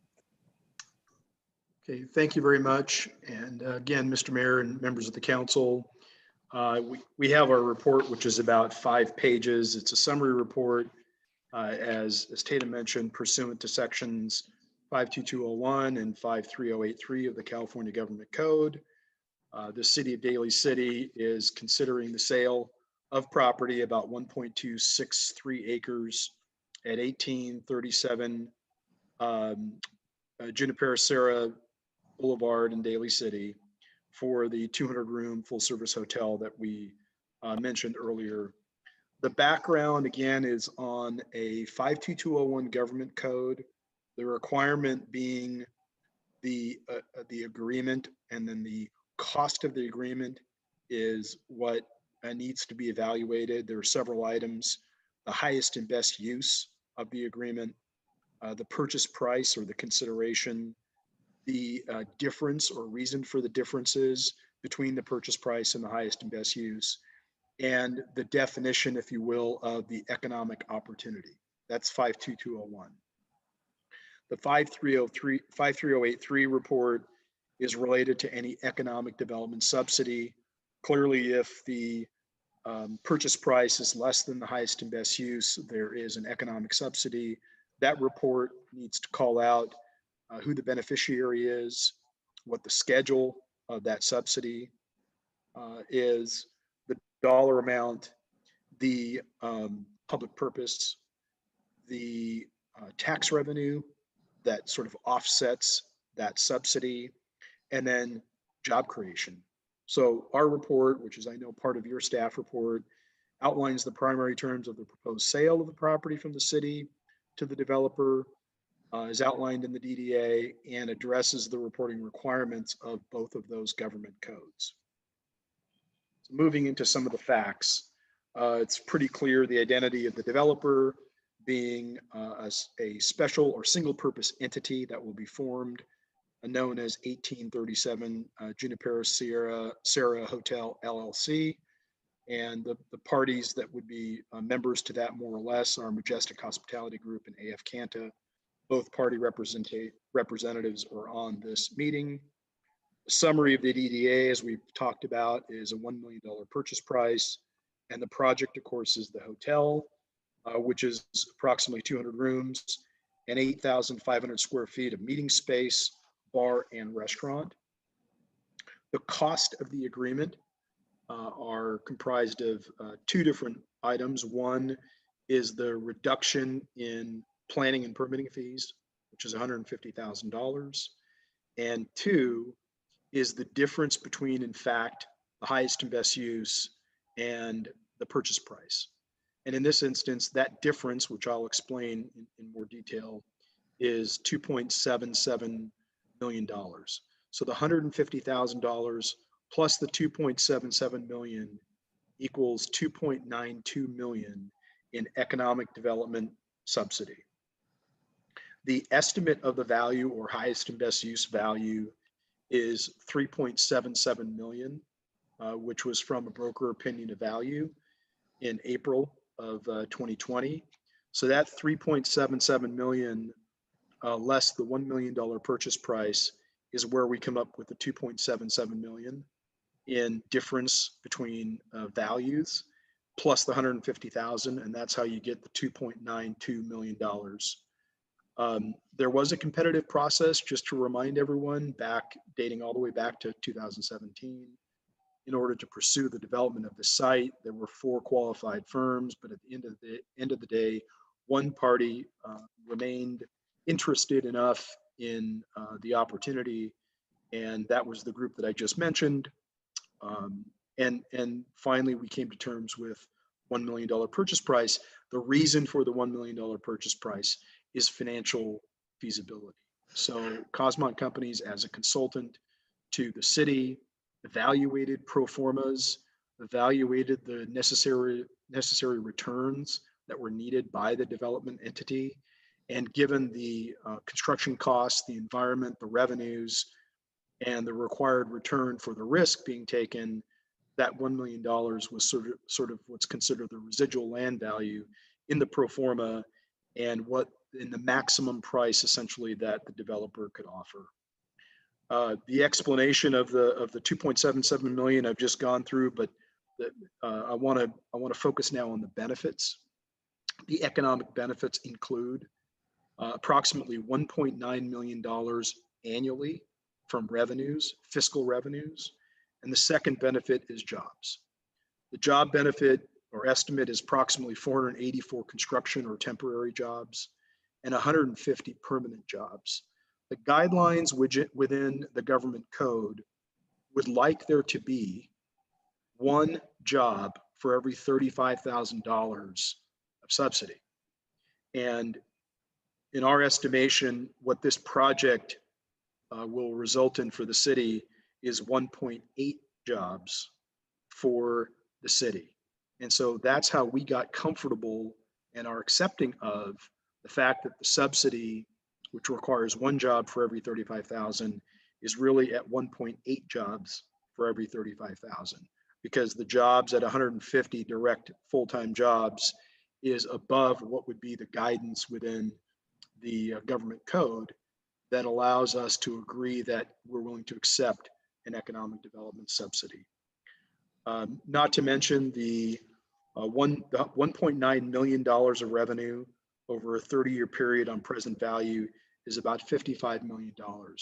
So those dollars go to offset effectively the economic development subsidy.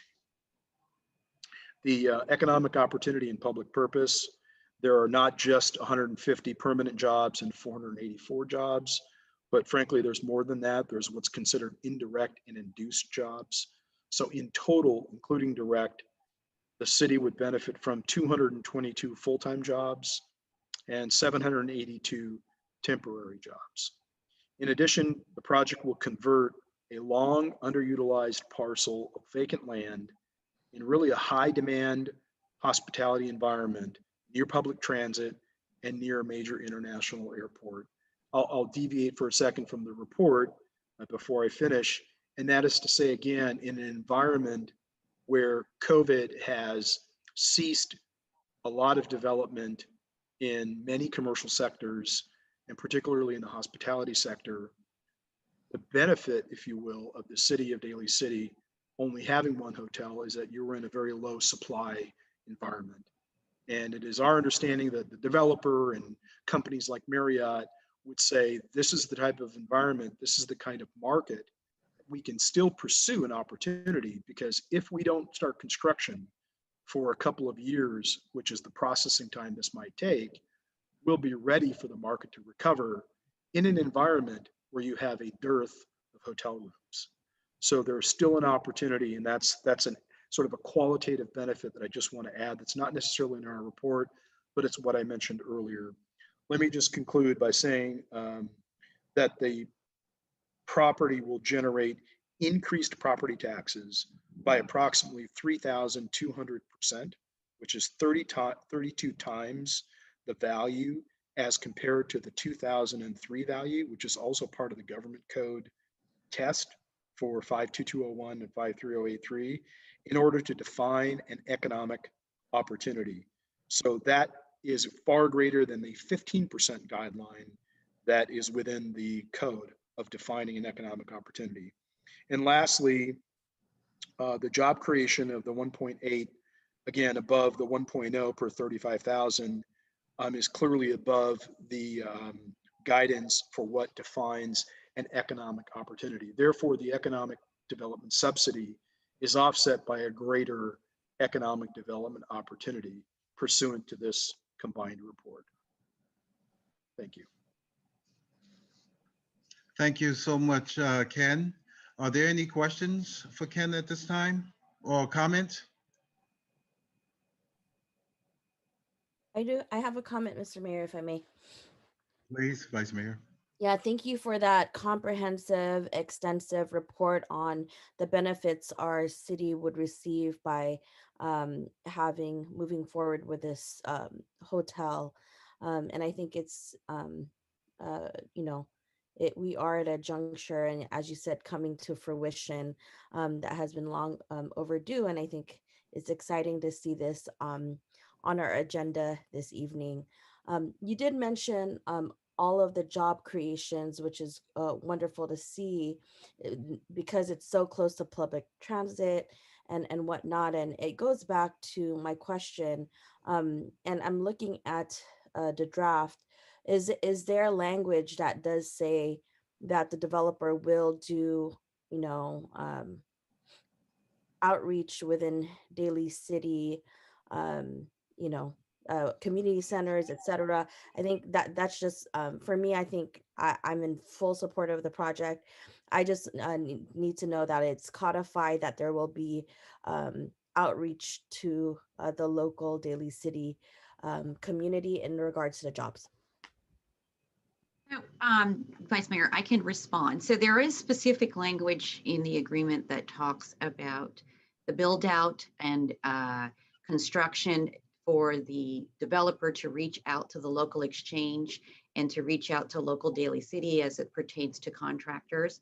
There are not specific language as it pertains to operations. That is not to say that that can't happen and the developers are here, but there is definitely specific language pertaining to outreach for local exchange and development and construction. And that is codified in the development agreement. For clarifying that, I think I'm looking at the end use jobs at the site, and I think that's great that the construction jobs have that outreach. But I think for me, you know, it's not a mandate of local hire, but I'd like to see if there's a way to quantify what outreach methods would occur towards our Daly City residents for jobs.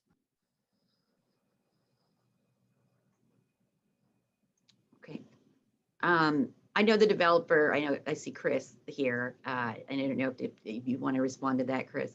Sure. I didn't want to jump in too soon. I'm happy to respond, Mr. Mayor and City Council. And Vice Mayor, I appreciate your question. You know, typically the hiring process, I think that there are ways that we can sort of you know, meet your concerns. Most of what the hiring process that take place in the hospitality industry today is actually done all online. So, you know, one, I would say, you know, anybody who is in Daly City looking for job opportunities is or will be able to apply online.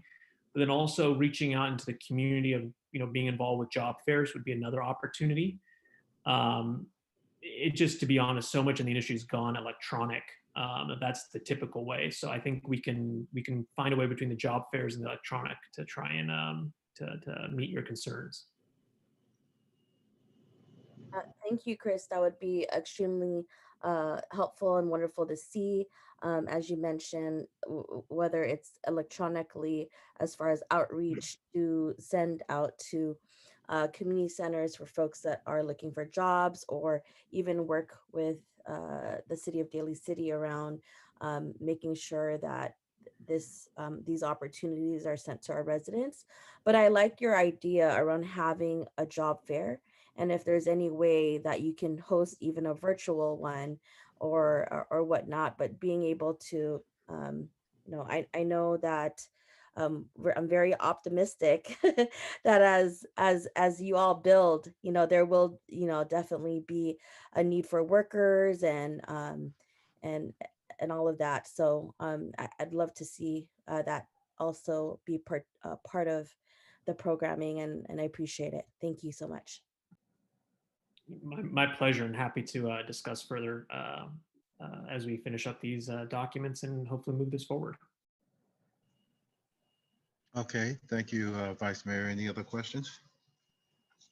Mr. Mayor, just a couple of comments. Okay, please. I know, Ken, you worked real hard and with these gentlemen and everybody that worked as a team, Tatum and my council. And it is an exciting opportunity to hear that we hit above the jobs, the 1.8. And I know how a lot of cities are going through a lot that with their hotels, and actually have neighbors that were working in the San Francisco hospitality, and they actually live here, which, as the Vice Mayor struck, that have experience. So it'd be great because now that I know that they have the experience, and which would be key, and others have lost their job and probably will not be able to go back. They were told to San Francisco in a full manner for I don't know how long, and that our location and just culminates with everything else. That this is exciting times for us, although it's still COVID, but optimistic and what we can do here. and that we have great things here. We have golf courses, we have our Thornton Beach, we have San Bruno Mountain. So we can capitalize on the things that we have, and that we also have our golf tournaments and many other things that will attract the people. And I guess you've already done those many studies, and it'll be a great, and even culturally with our different diversity, that it'll be a busy site and with a great vibrant. It'll bring a lot of vibrance to our city. So I appreciate it, looking forward to it. And our city attorney and city manager and everyone, and Mr. Nevin, the finance is really like keyed out. So we're ending it this year. And even though it's ending this way, it's a great way to end, as you said, Ken, as we're moving forward together in a bright way for people, and that they will have jobs, you know, an opportunity to have a job. Just even that in itself, when you talk to people, it's really kind of heartbreaking, especially the restaurants and things like that, which have the experience. They can actually bring it to where they live. So thank you very much. And thank you, Chris, for tapping on that, and Vice Mayor as well, and Mayor and Council. Thank you very much. Looking forward to it. Thank you, Council Member. Are there any other comments? Okay, I'll make one comment. Ken, I guess I kind of jumped the gun because you covered a lot pertaining to Government Code Section 52201 and 53083. And it looks like as a result of that government code, those codes, there's a lot of protections in place. And you did an outstanding job in going through that. And actually, you've given me a homework assignment because I'm going to read more about these government codes after this council meeting. But I want to say outstanding. In addition to Chris Henry, the answer to your question to the Vice Mayor definitely shows your organizations we appreciate your willingness to help accommodate us, because you know Daly City is a unique place, and we are so happy that again, as Ken said, that this is coming to fruition after so many years. And I was waiting and waiting and just taking notes, and I wrote down a word, and I have it down here on the piece of paper. And within the past 2 minutes, 2 people said the same word. I'll be the third. That word was optimistic. And Ken, in your report, what we forgot to show, even though the developer is willing to take this chance, us showing the optimism here in Daly City will also show the community that we are optimistic and things are going to turn out and get better. Councilmember DiGiovanni said it, and so did the Vice Mayor. That same word, optimistic. So I think I can speak for most of us. We're optimistic, and this is not going to last forever. So I want to say job well done. Great report, and thank you all so much. Okay, are there any other comments for Ken, Tatum, Rose, or Mr. Henry? Mr. Dieguez, you've been kind of quiet tonight. I guess we didn't call on you, but did you want to add anything before we move on? No, I believe Ken really touched on everything in the report. But thank you for the opportunity to work on this with you all. Absolutely. Thank you so much. Okay, at this time, I would like to open to the public comments at this time. Do we have anything? No public comment on this one. Thank you so much. I'll entertain a motion to close the public comment period. Motion to close. Motion to close. Okay, Councilmember DiGiovanni, second by Dr. Rod. The public comment period has been closed. Okay, next I'll entertain a motion to accept approval of the resolution approving Government Code Section 52201 and 53083. Anyone? Motion to approve resolution.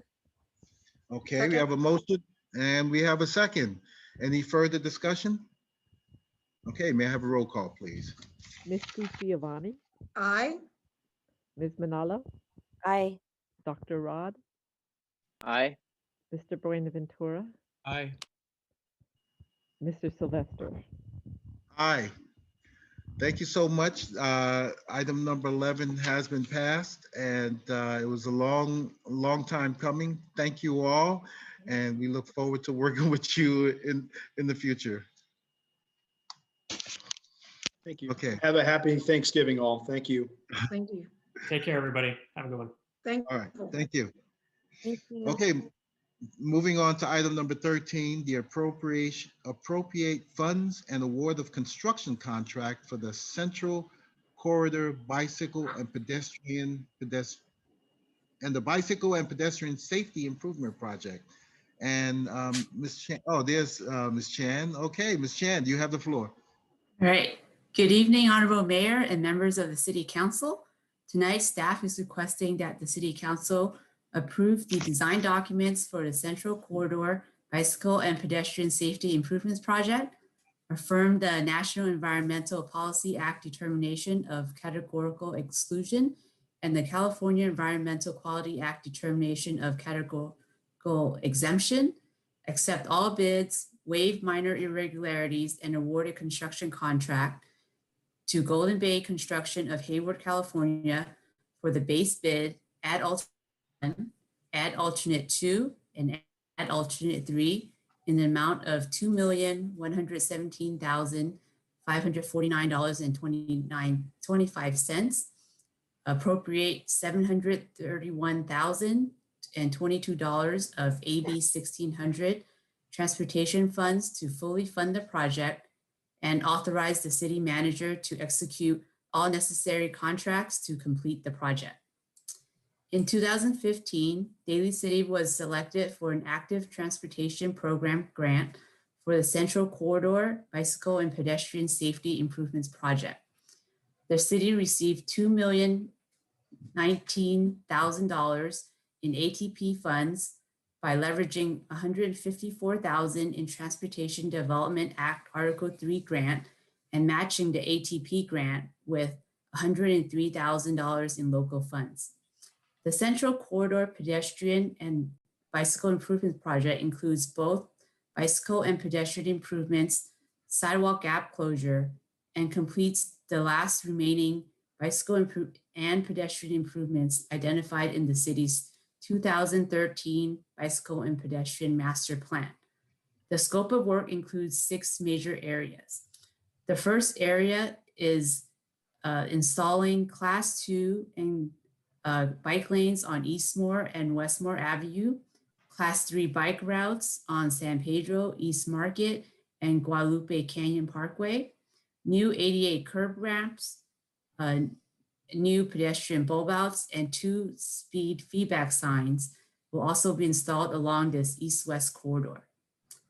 Next, along Juniper Serra between John Daly and the southern city limits, Class 3 bike routes will be added, as well as new ADA compliant curb ramps.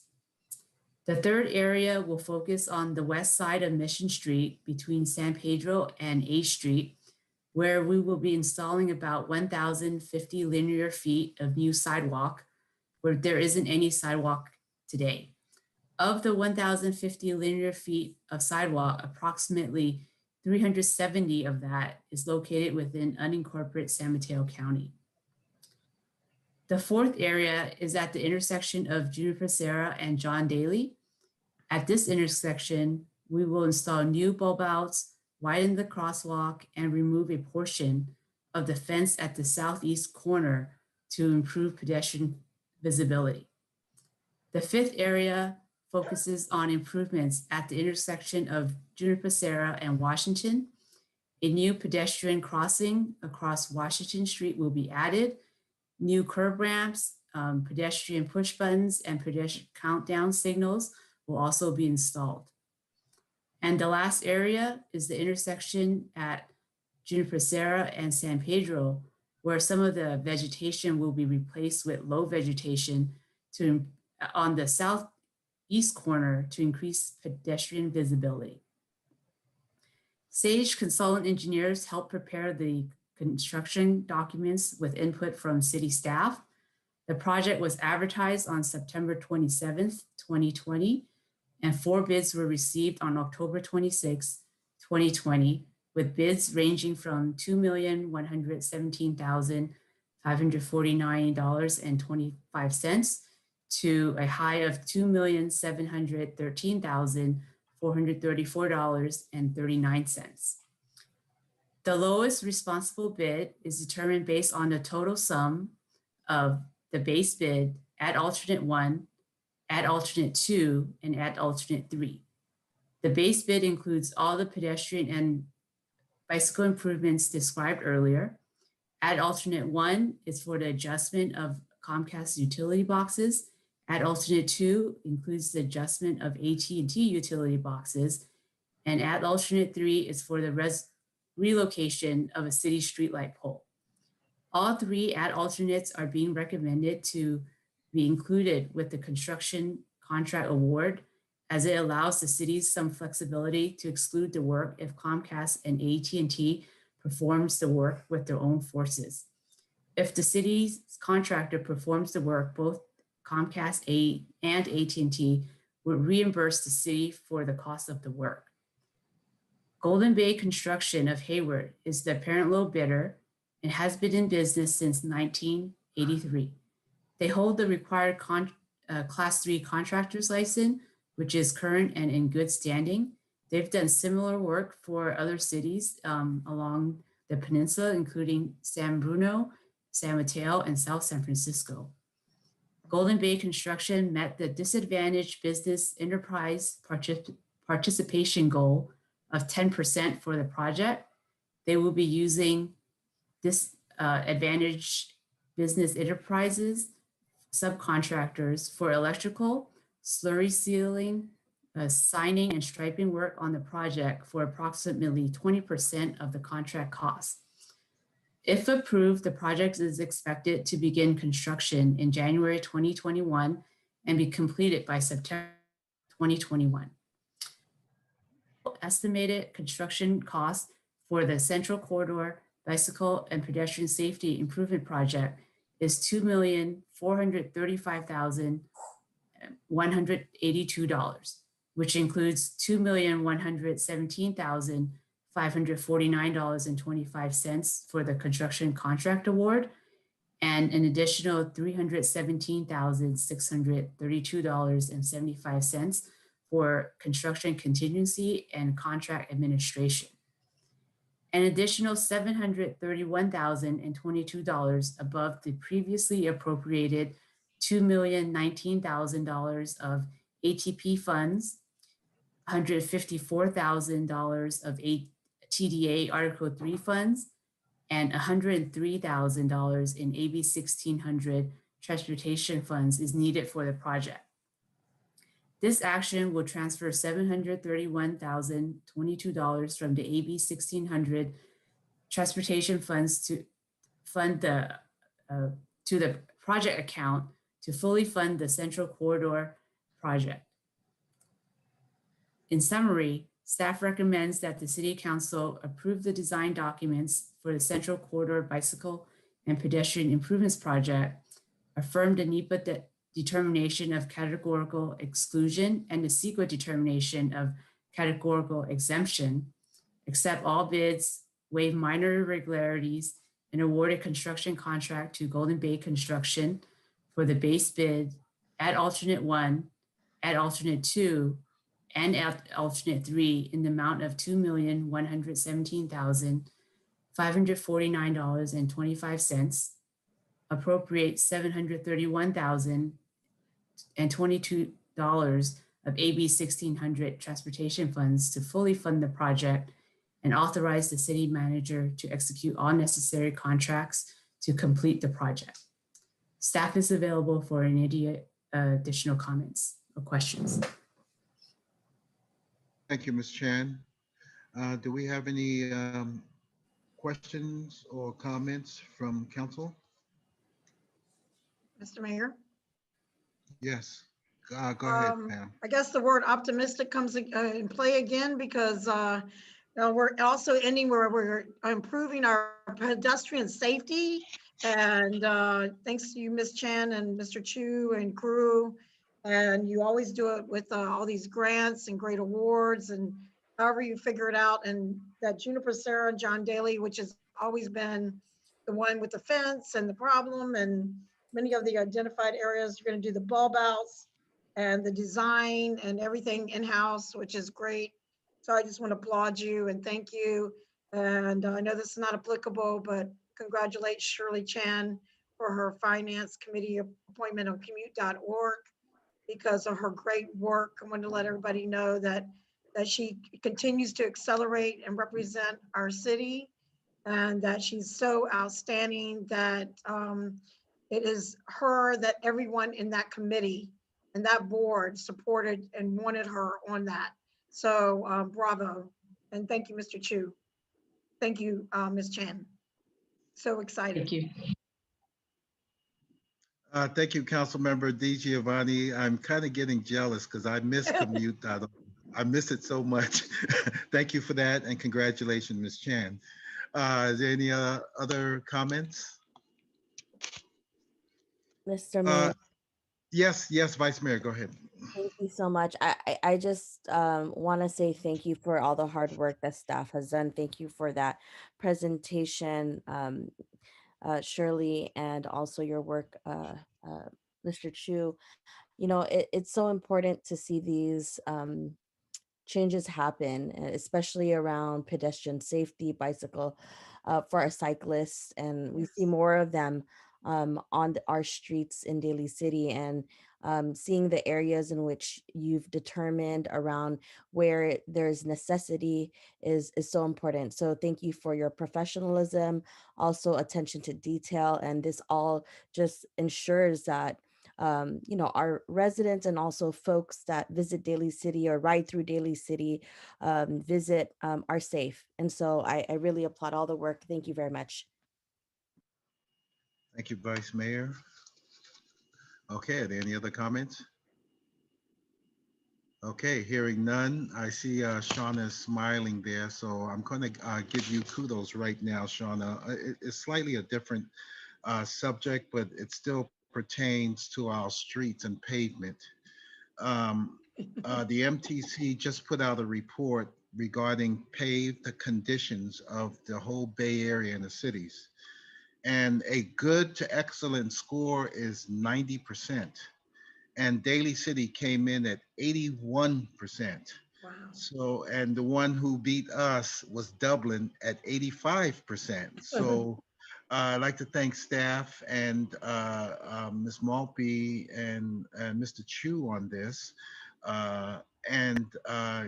This particular item that we're about to vote on, I'm sure will increase our pavement conditions in Daly City, especially when we're making it safe for our bicyclists. So I just thought I'd put that out there, and thank you so much.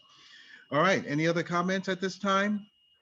Hearing none, I'll entertain a motion to accept item number 13 and the appropriation of funds and award of construction contract.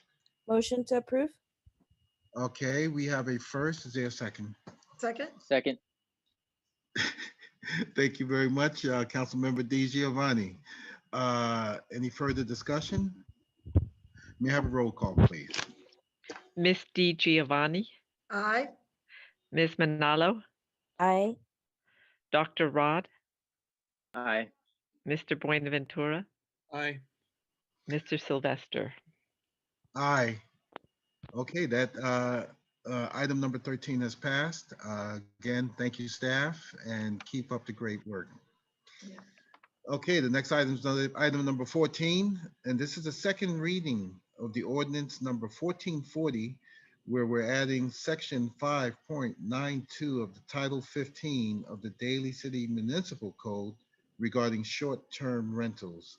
Again, this is the second reading, and I'll turn it over to Madam City Attorney. Thank you, Mr. Mayor and members of the City Council.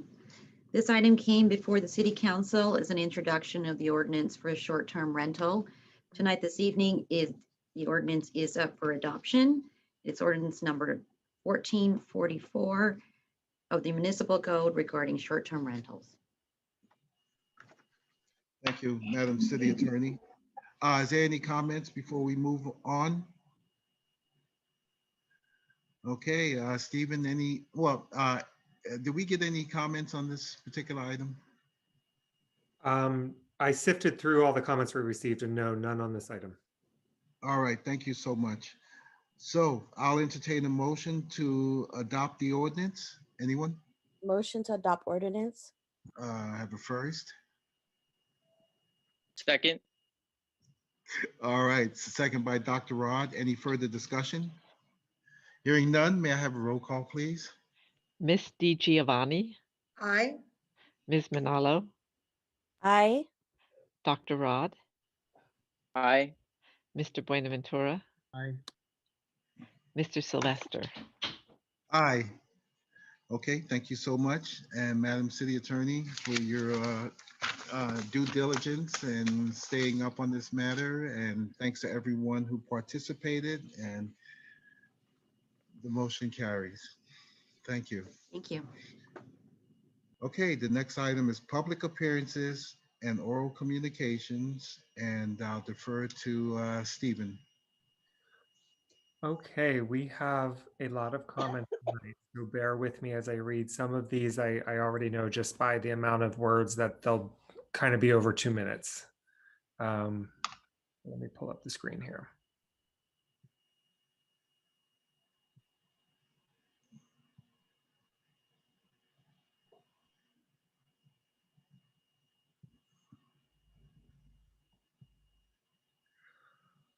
Okay, the first comment is from Nadia Bick, and it says, "Dear Daly City Council, my name is Nadia Conrad Bick, and I am a Daly City resident. I'm asking the City Council to ensure transparent budgeting and public oversight when it comes to new revenue received from Measure Q funds. I am requesting that the City Council hold a stakeholder public forum to ensure the community is engaged and provides input on how the funds will be spent. In alignment with cities across the state and our governor's actions to explore ways to dismantle structural racism in California, I write to you to ensure that Daly City directs all resources that may be derived from Measure Q towards low-income Black and Brown communities first, and not towards the police department that already has an inflated budget comprised of over 40% of the city's spending. In examining the agenda items for this meeting, I also urge you to never again increase the DCPD budget, including any salary increases for the police chief. In addition to the Measure Q funding Daly City Fire Department will receive, I offer the following reform recommendation for this budget to reflect the true priorities that address public safety at its root causes and to address long overdue policies to reduce the harm inflicted on Black and Brown communities in Daly City. One priority I believe that the Daly City budget should prioritize is to invest in early childhood and elementary education. Given that Black and Brown students in Daly City have some of the worst academic outcomes in the state is unconscionable. Daly City must direct at least 50% of all new revenue to improve outcomes for early education and youth development for Black and Brown youth in Daly City. This includes additional resources that are specifically targeted to subsidized and accessible pre-K and elementary schools, after-school programming, summer youth and enrichment programs that show children the city beyond their neighborhoods, early childhood programs, hiring Black and Brown teachers and therapists, and other data-driven community-based early childhood interventions to improve education and developmental outcomes for youth between age 0 and 3rd grade. Research has consistently shown that if a city invests early and heavily in this area, it reduces youth involvement in the criminal justice system and hence reduces negative interactions with police. Daly City must also ensure the removal of any/all police from school settings and disallow police calls on children. In solidarity, Nadia Conrad Bick. The next comment is from Bella Shelby. It says, "Dear Daly City Council, my name is Bella Shelby and I am a Daly City resident. I am asking the City Council to ensure transparent budgeting and public oversight when it comes to new revenue received from Measure Q funds. Can the City Council host a stakeholder public forum to ensure the community is engaged and provides input on how the funds will be spent? I urge you to never again increase the DCPD budget, including any salary increases for the police chief. I also urge you to cut the police budget by an amount commensurate with the work they will no longer perform. In accordance with the priorities shared in the Daly City for Black Lives letter, we are asking that you utilize the lessons from the data to redirect funding from the DCPD budget in order to supplement any funds from Measure Q that are not able to meet the demand shared in the DC4BL letter. As a high school student and resident of Daly City, I don't feel safe around the police, and their job is to protect us. That is a major issue. The fact that I have friends and family that have been profiled and mistreated by Daly City Police should be alarming to you, as no one deserves that kind of treatment. Daly City should be a safe place for anyone who resides here, and the police need to reflect that, but instead they made many of us feel unsafe, yet you constantly give them more and more money. We need more funding to go to our communities and schools. While our schools don't have all the resources we need, while residents are struggling to buy necessities for their families, and the list goes on, the police get raises, but the community doesn't, and that's embarrassing for this city. If I don't feel safe in the city you overlook, you're not doing your job. You need to work harder at truly serving and being for the people. We are coming to you for change and are willing to work with you to make it happen. Listen to the voice of the people. You are appointed to help and lead. The safest communities are places that don't center the police. In Daly City, we centered the police with 41% of the city's budget going to DCPD, the largest allocation for our city. Future allocations must reflect the true priorities that address public safety at its root causes, and the council must address long overlooked police policies to reduce the harm inflicted on Black and Brown communities in Daly City. I, along with organizations like Daly City for Black Lives, stand ready to support and offer further guidance and input into the recommendations provided tonight and to ensure that Daly City establishes a new standard for community support and response. Thank you, Bella Shelby. Okay.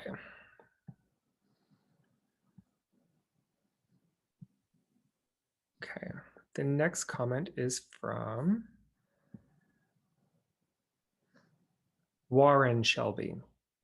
And it says, Dear Daly City Council, my name is Warren Shelby and I am a Daly City resident. I'm asking the City Council to ensure transparent budgeting and public oversight when it comes to new revenue received from Measure Q funds. Can the City Council host a stakeholder public forum to ensure the community is engaged and provides input on how the funds will be spent? I urge you to never again increase the DCPD budget, including any salary increases for the police chief. I also urge you to prosecute officers for excessive use of force. As a Black man, whenever I come in contact with police officers, even the good-intentioned ones, I feel a certain amount of trepidation and uncertainty. Community and safety are usually not the sentiments I'm overcome by. I recall being pulled over after leaving the parking lot of the Colma Target shopping center. One officer approached my driver's side while a second one watched me from the passenger side. Initially, I didn't see him, but I felt a menacing presence as I responded to the officer's accusatory line of questioning. And when I did finally get the chance to survey my surroundings, as I sat nervously answering the antagonizing line of questioning, there in my window was a face full of anger, rage, and disconnect and judgment. That startled me. When I was asked if I had any questions, I responded with, yes. One, why did you pull me over? I was told in a condescending tone about some yellow registration tag on the car that needed to be updated. I thought that's interesting because as I watched other cars pass me by, I could hardly see, if at all, the tags. So I asked, are you sure it wasn't because you saw a car with tinted windows and a Black man driving? He seemed surprised and caught off guard by my calling it as it really was, and chuckled as he repeated the exact/rehearsed words a second and third time. So I dismissed it, as I felt the other officer's anger and distrust of me rising. I was asked for my license and registration and if I had any warrants. I said no. I was then told that if everything checks out, I would no longer be detained and could continue to where I was headed. It was dark, the lights were bright, and I had a nervous officer staring at me like I was a criminal with a gun and rap sheet to match. I felt humiliated and afraid to even scratch my head as it itched. After being detained by the concerned cop and the hateful/vengeful cop, my driver's license was returned to me and I was free to go. However, by then my mood, desire to finish shopping, running errands, and picking up food for my family was ruined. So I went home feeling dejected, but thankful to escape without further incident. While I was being detained, I couldn't help but wonder, who will protect me from the protector? Why am I being demonized, criminalized, and forced to feel like I've committed some great offense worthy of all this attention from the multiple cops, cars, and passerby? If you don't know this feeling, if you have yet to experience this end of the traffic stop, count yourself very blessed and very fortunate. Profiling has long plagued my community, communities of color, and the traditionally/historically marginalized peoples. Until our communities are willingly recognized by cops, law enforcement, and the justice system as citizens and part of the community they take an oath to protect and serve, and until true reform is enacted upon and within the criminal justice system that truly balances the scales of justice and does away with the racist, targeted rhetoric and legislation, the enormous rift that divides these communities will continue to fester, build momentum, blind and mangle those it's imposed upon. The safest communities are places that don't center the police. In Daly City, we center the police with 41% of the city's budget going to DCPD, the largest allocation for our city. Future allocations must reflect the true priorities that address public safety at its root causes, and the council must address long overlooked policies to reduce the harm inflicted on Black and Brown communities in Daly City.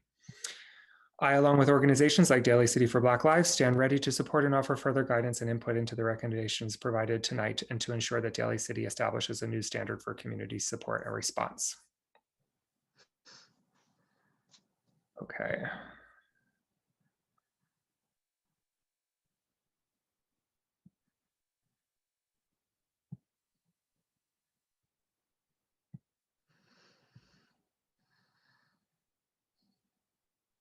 Okay.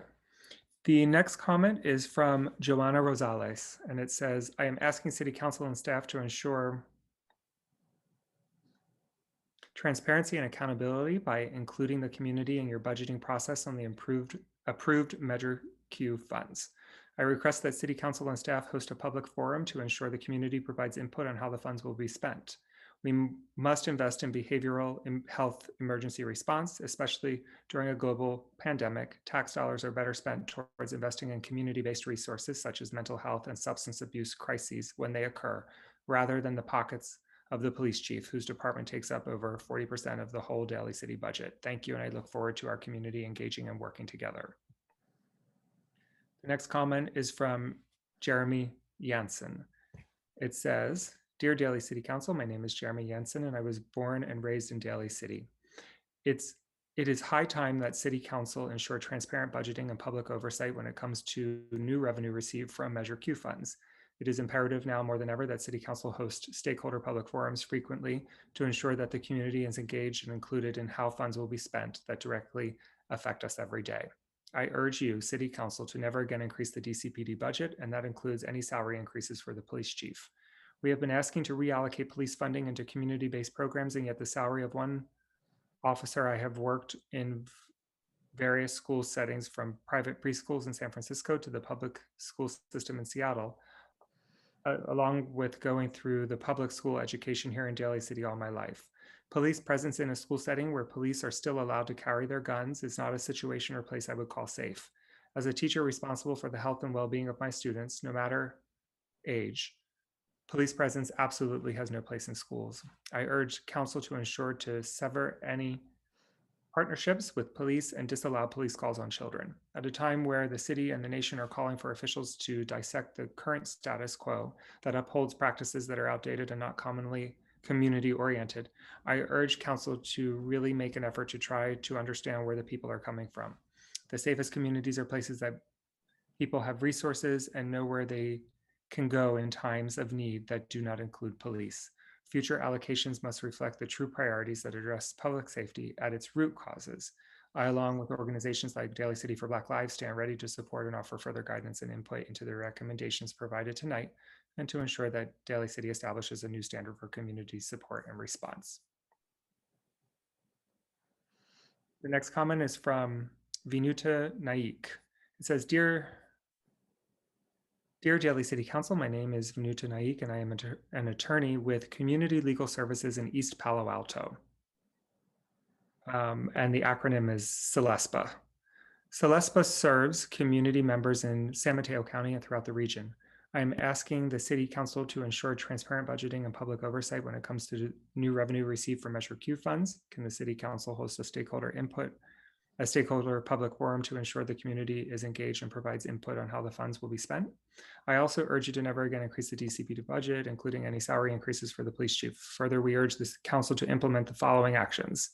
Improve outcomes for early education and youth development. We must direct at least 50% of all new revenue to improve outcomes for early education and youth development for Black and Brown youth in Daly City.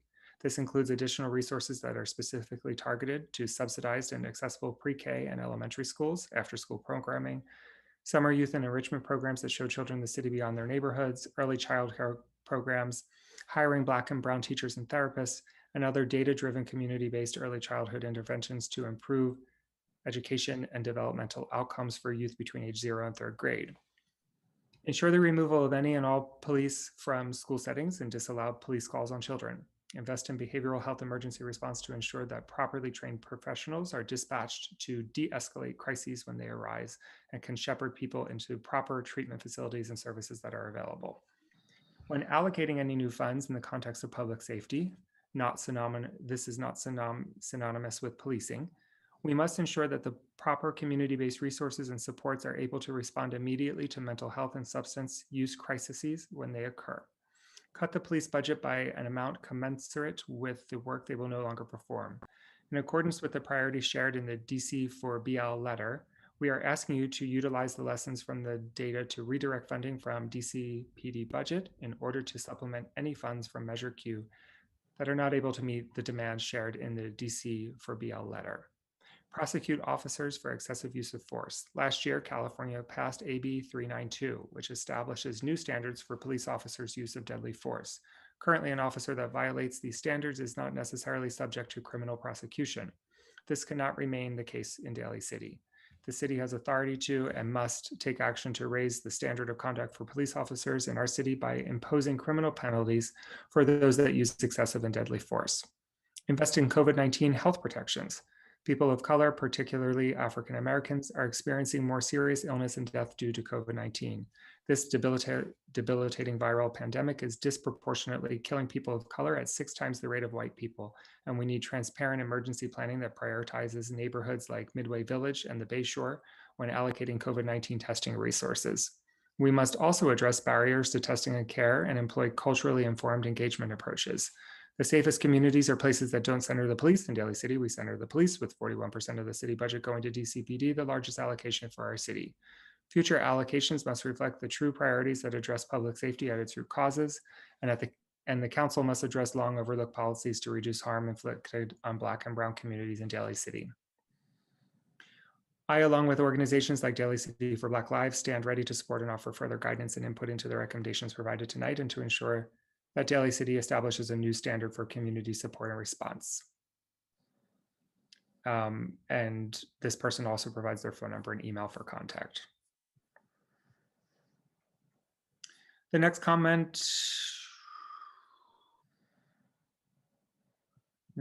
is from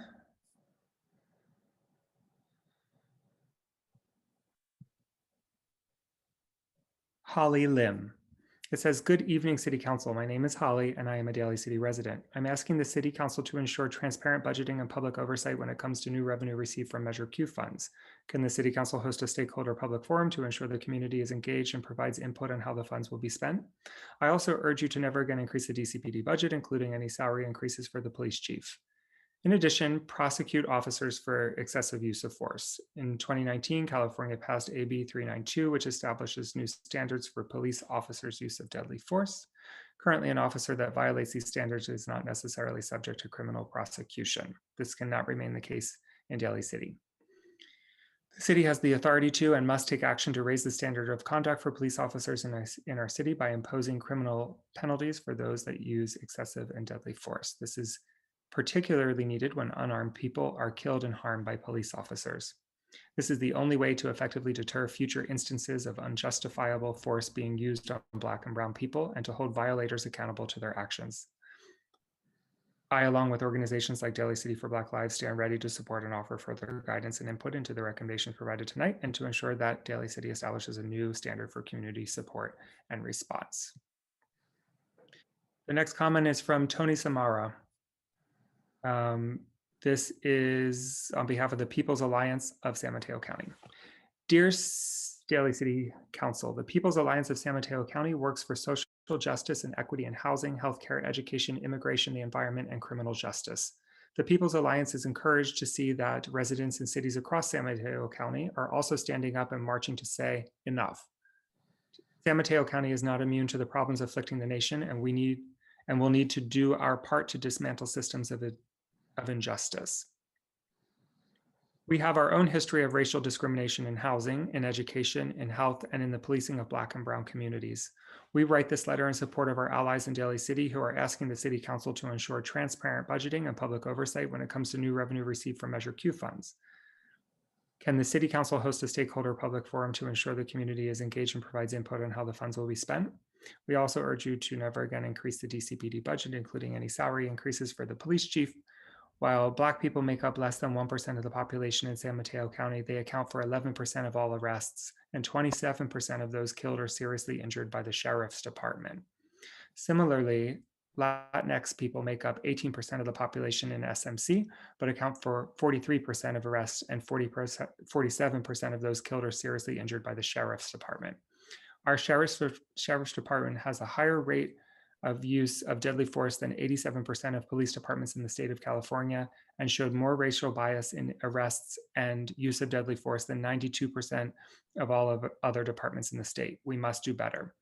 The People's Alliance, along with organizations like Daly City for Black Lives, stands ready to support and offer further guidance and input into the recommendations provided tonight, and to ensure that Daly City establishes a new standard for community support and response.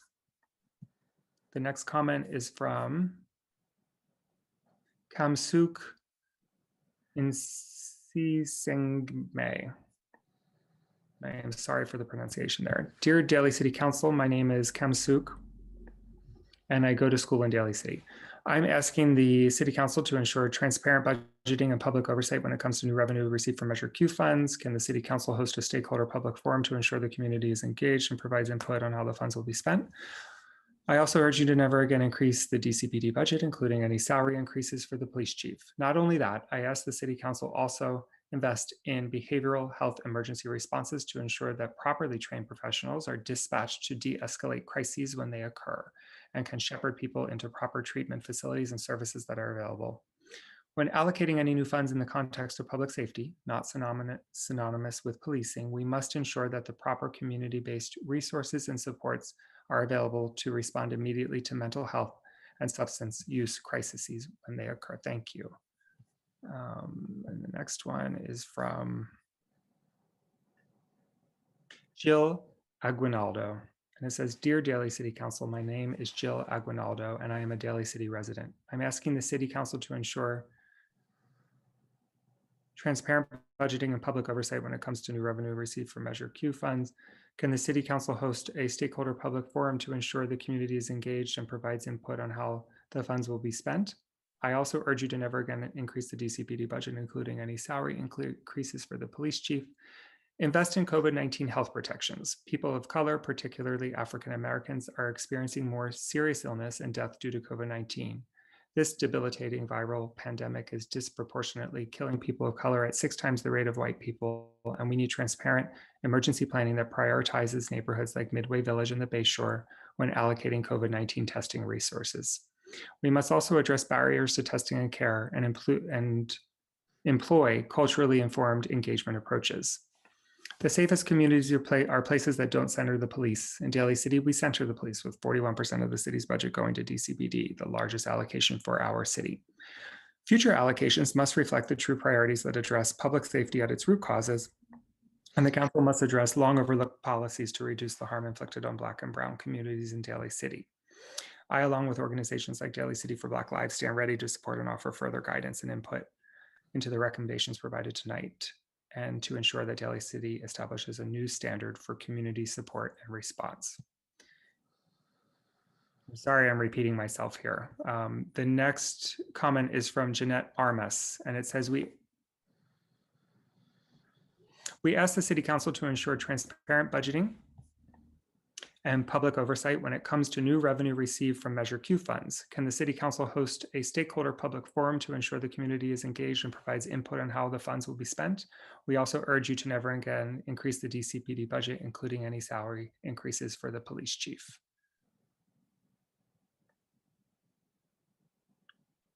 And the next comment is from Actually, that might be the last one. Let me double check real quick. That was the last comment. Okay, thank you, Stephen. That's it for public comments at this time.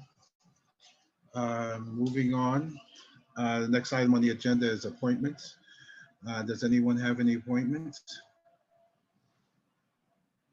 Okay, I have one appointment. I would like to reappoint Ms. Teresa Proaño to the Planning Division. I believe her term will be expiring in the month of December. So are there any questions, or we take a vote on that? Or any, does anyone have any questions? Okay, I guess we should take a vote to make it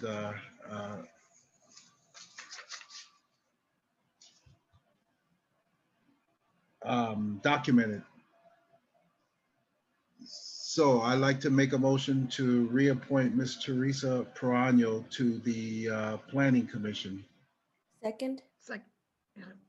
We have a first and a second. Thank you, Vice Mayor. Is there any further comments at this time? Okay, all those in, Madam City Attorney, I guess we can go on a all in favor rather than a, oh, this would require a roll call vote, wouldn't it? No, no roll call needed, Mr. Mayor. A voice vote on the motion is fine.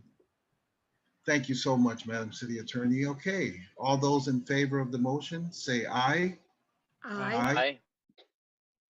Any opposed? Any abstentions?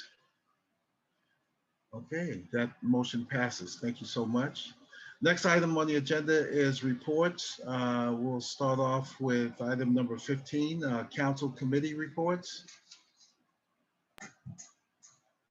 Yes, Mr. Mayor, I'll report with our cannabis committee report.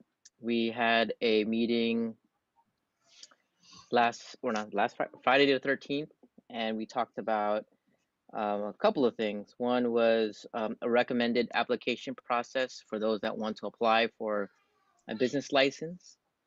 Another one was a proposed overlay district of locations of where cannabis retail can be sold. So to really look at the map of Daly City, we were looking at equity. We didn't want to provide a map where it was concentrated in one area of Daly City, but we wanted to find opportunities to sell throughout the city. And so we came out with an overlay district, a recommended map. If Councilmember Buenaventura wants to add on, you can feel free to do so as well. No, Dr. Rod, I think you covered it very well. So I'm Okay. looking forward to having the item on the agenda. Thank you. Mm-hmm. Right. And then I have Great. another report. Oh, go ahead. Great, Dr. Rod. We've been waiting for this for quite some time. I appreciate the assistance and the leadership between both of you on that particular committee. Do you know offhand if maybe staff can answer this? Have we made a mechanism for how you say equity amongst the applicants who will be applying, you know, instead of big corporations coming in? I mean, we want to try to offer an opportunity for other applicants. Have that been discussed? As far as I know it's a lottery process, but if the staff wants to hop in and provide their insight, I welcome their comments as well. Thank you, Dr. Rod. Tatum?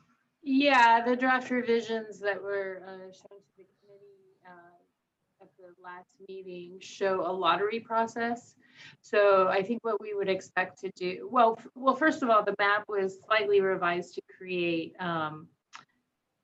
various districts. And so each district gets one cannabis related business. And then we would accept applications on a given date up to a certain date. And if only one application is received per district, then we would go ahead and process that one. But in the event that we have more than one application, it wouldn't be a competitive process, but rather a lottery process. Okay, thank you. Thank you.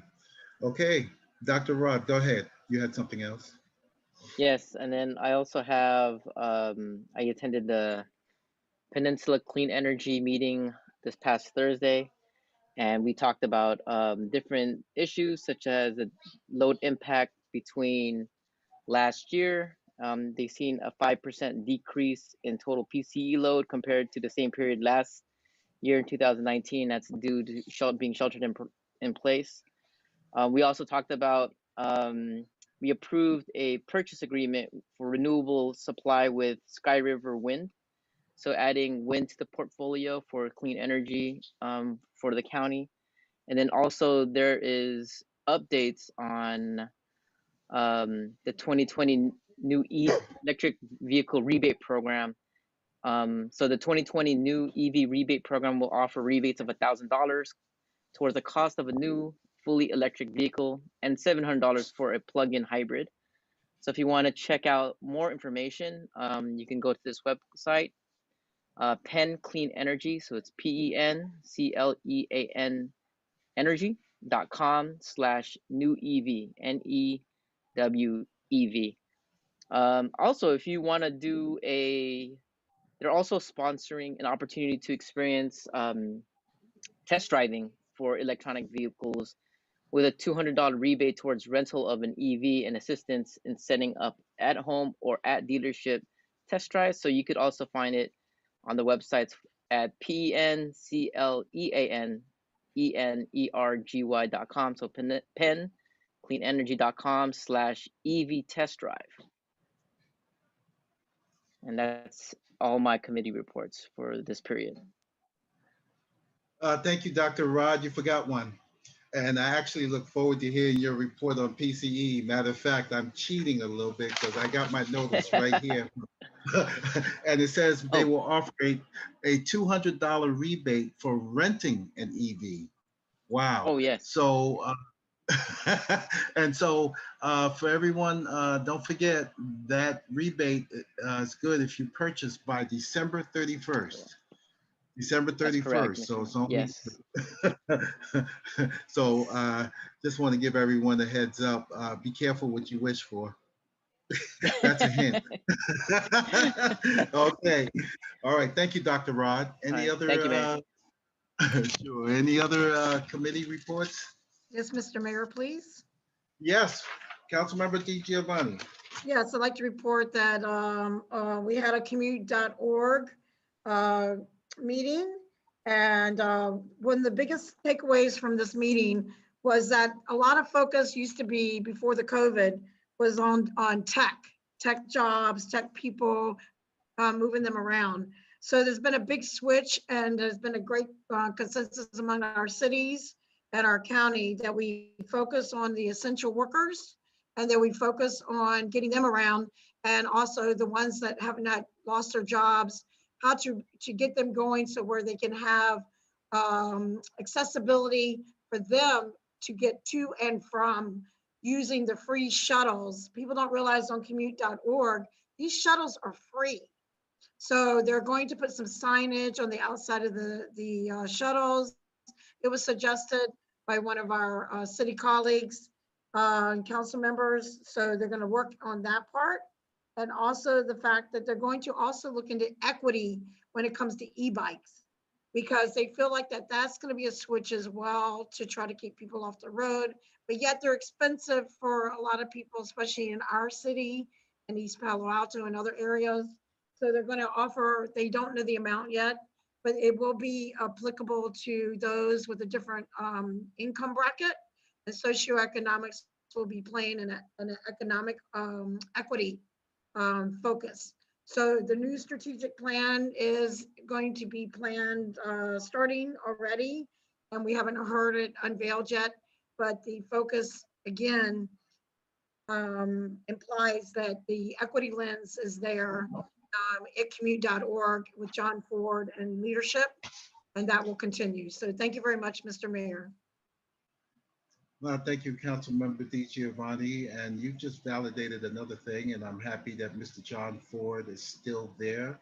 And again, congratulations to Ms. Chan. Thank you. Yes, thank you.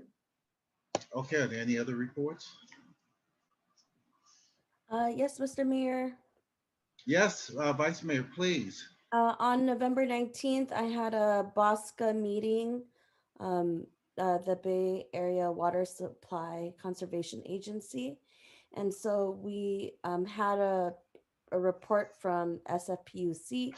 It was Sophie Maxwell, the president of the commission of SFPUC, who provided the updated alignment around BOSCA's goal on reliable supply of high quality water at a fair price at our meeting. Also, action items at that meeting were we approved proposed modifications to the agency's investment policy to include U.S. agencies permitted investment for bond proceeds with sector allocation limited but not to exceed 40% of total stabilization fund market value at the time of purchase. Also, there was no water supply update at that time. They're still getting more data, and they will be hosting the next meeting, which will be on January 21st next year. Thank you. Thank you, Vice Mayor, for that. Thank you. Okay. Also, Oh, sorry. yeah, There's please. more to come. Also on November 19th, this will be my last report. I joined Supervisor David Canepa with Peninsula Conflict Resolution about the discussion around racial equity and the recommendations of meaningful policy within San Mateo County. I just want to reiterate along these same lines when we convened on the Black Lives Matter resolution. I think one of the ideas brought forth, and I brought forth to that meeting, was really providing implicit bias training for all of Daly City. I know City Manager Maltby is looking into this, but really looking at implicit bias training for all staff levels, management, direct staff that interface with community, also for us as council members, commissioners, as a standard training for all of the city of Daly City. So I look forward to seeing how that could come into implementation. Thank you. Thank you, Vice Mayor, and I think that's an excellent idea and something to have to ensure the transparency to our citizens and the public, and that we are taking the extra steps. So I applaud you for making that recommendation, and I hope to hear more of that later on in the future. Thank you. Okay, are there any other council committee meetings or reports? Okay. Just city council. Pam, go ahead. No, are you moving? The next one is city council, right? Okay, thank you. Right, I'll be moving into that one next. Thank you. Okay, moving on to the next item, city council reports, and Pam, go ahead. Yeah, thank you. Speaking in an equitable lens, I wanted to make sure that people knew that there was this great testing by Curtive. It was at the Bayshore School. I want to thank the principal, Maya, and Audra Pittman, the superintendent, and put forth by including the board over there at the school. I think it was almost over 600 tests in the Bayshore area, which included the Midway, that were done in that area. Some did come from other parts of Daly City, but mostly, at least, it was accessible on the property of the Bayshore. Very well run. I believe the lead on that to organize it was president of the board, Teresa Fabua, but coordinated it as well with the county to make sure that it was accessible to everyone in that area. And then I too was on the PCRC, the Peninsula Conflict Resolution, with Supervisor Canepa and thank the Vice Mayor for the expansion of the suggestion of the bias training, because I know that we've had it at the city level with the staff, and we had it within the police department as well. And I believe executive manager was part of it, to expand it to the commissioners. I think that I support that as well. And that's an excellent idea, that we all are inclusive and we all interact with one another. And it's something that anyone can benefit from. So I do support the expansion of that, the bias training that the HR had provided before, prior, I know, to staff members. I think it was last year or year before last. But thank you very much. And that concludes that part. And then there was testing. Jefferson High School, headed by the president of the JUHSE, Faith in Action Partners, and they too, in our county, and I think they tested over 500 people on Saturday. So there seems to be a lot of movement and making sure that our city community members aren't being tested. Thank you very much for COVID. Thank you, Pat. Thank you, Councilmember DiGiovanni. I recall something on the news this evening, a young lady who works at, I believe it's Amazon, and she commuted 51 miles to take a test. And by the time she arrived at her the location, it was in the morning, and they closed down at 10, and she was unable to get tested. And she needs to obtain this test in order to get a work release to go back to work at her employer. And I'm happy to hear of the outcome of the locations that you've made mention here in Daly City, especially in the Bay Shore. And thank you for that information. You know, it's optimism that we're doing good here, and we're trying to take care of our constituents and our citizens to the best that we can. And thank you, Shauna. I know you're involved because we discussed this before. We can get free tests, but the logistics is how to administer them. So from what I'm hearing, it's working out very well. So thank you all so much. And thank you, Pam, for that update. Yes. Okay, continuing on still, city council reports. Anyone else? Extracurricular activities that has been done or you want to let us know about? Okay, Dr. Rod, I see that consternation on your face. I'm trying to remember, but it's eluding me right now, Mayor. Okay, all right, thank you. All right, so we'll move on. Next item is staff reports, and I'll turn it over to Ms. Maltby. Thank you, Mayor and council members. Just really briefly, I want to, on behalf of the city manager's office, just say how thankful we are for so many things during this time, this really insane year, if I do say so.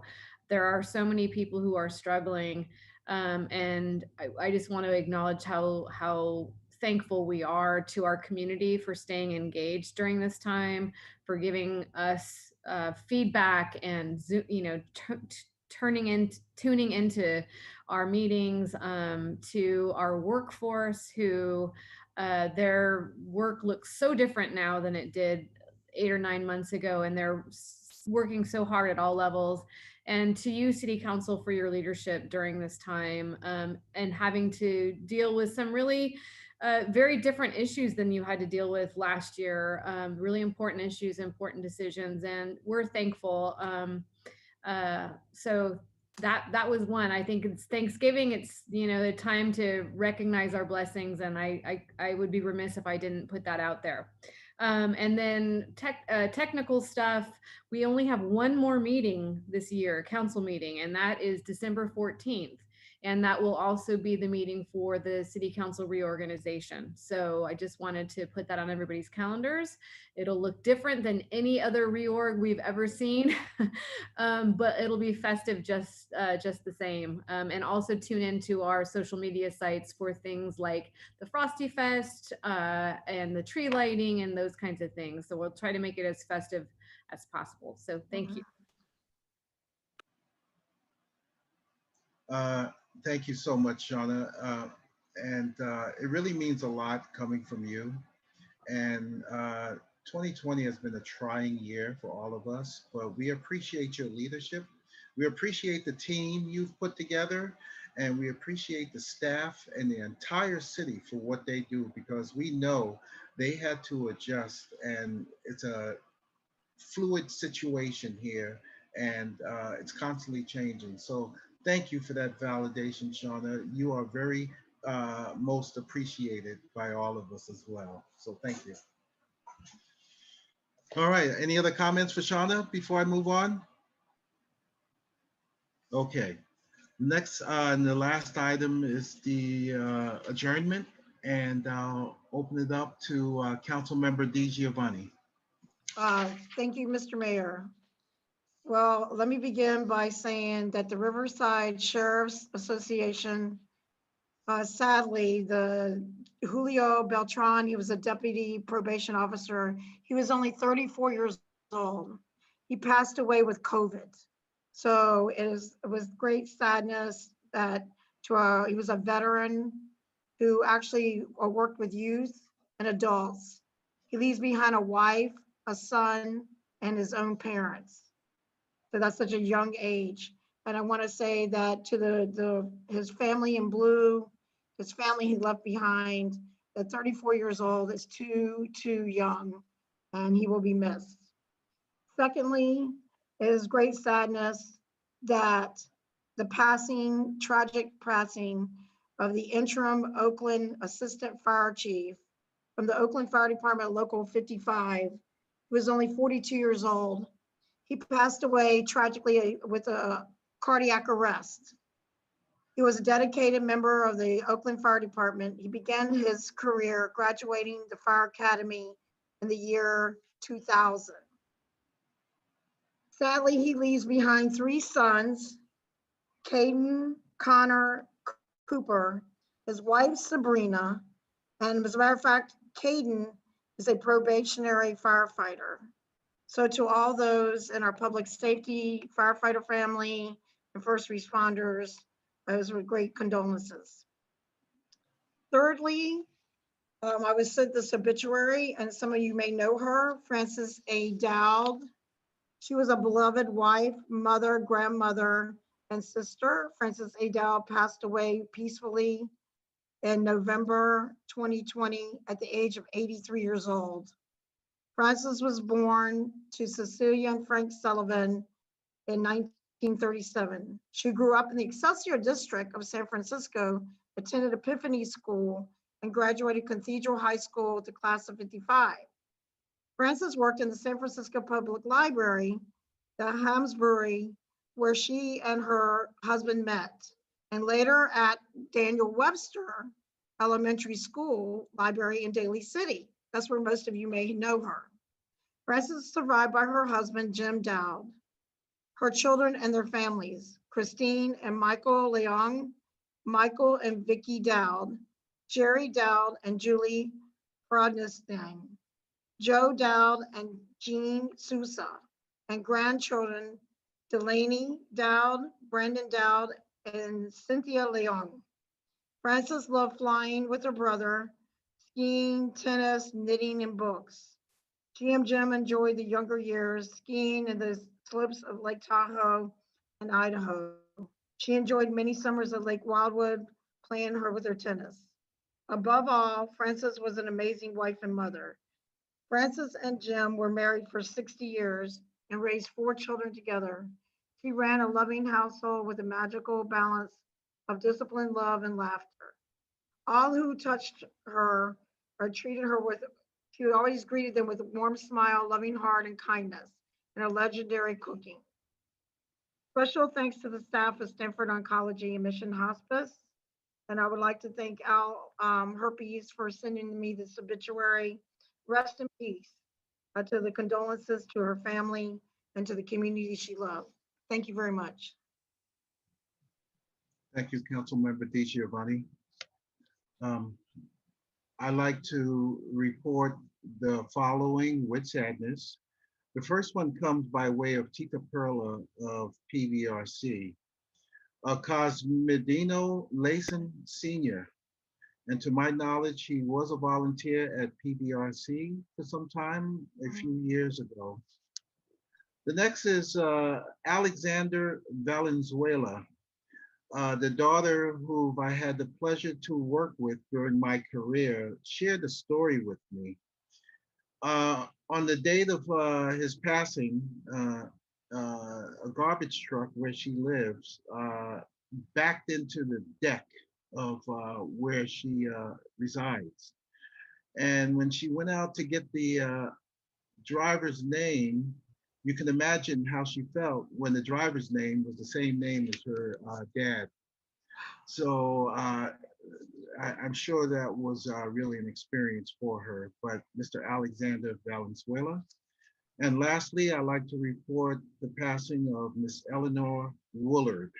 And again, she's the mom of someone who I used to work with. And I'm sure that the family would appreciate the adjournment of this meeting, not only for the three that I've mentioned, but for everyone on the list. So are there any other adjournment in memories at this time?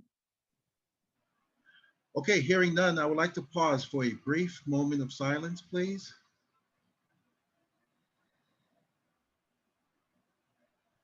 Thank you, everyone. This meeting is now adjourned. Stay healthy and stay safe, and we'll see you again next month. Happy Happy Thanksgiving, holidays. everyone. Happy Thanksgiving.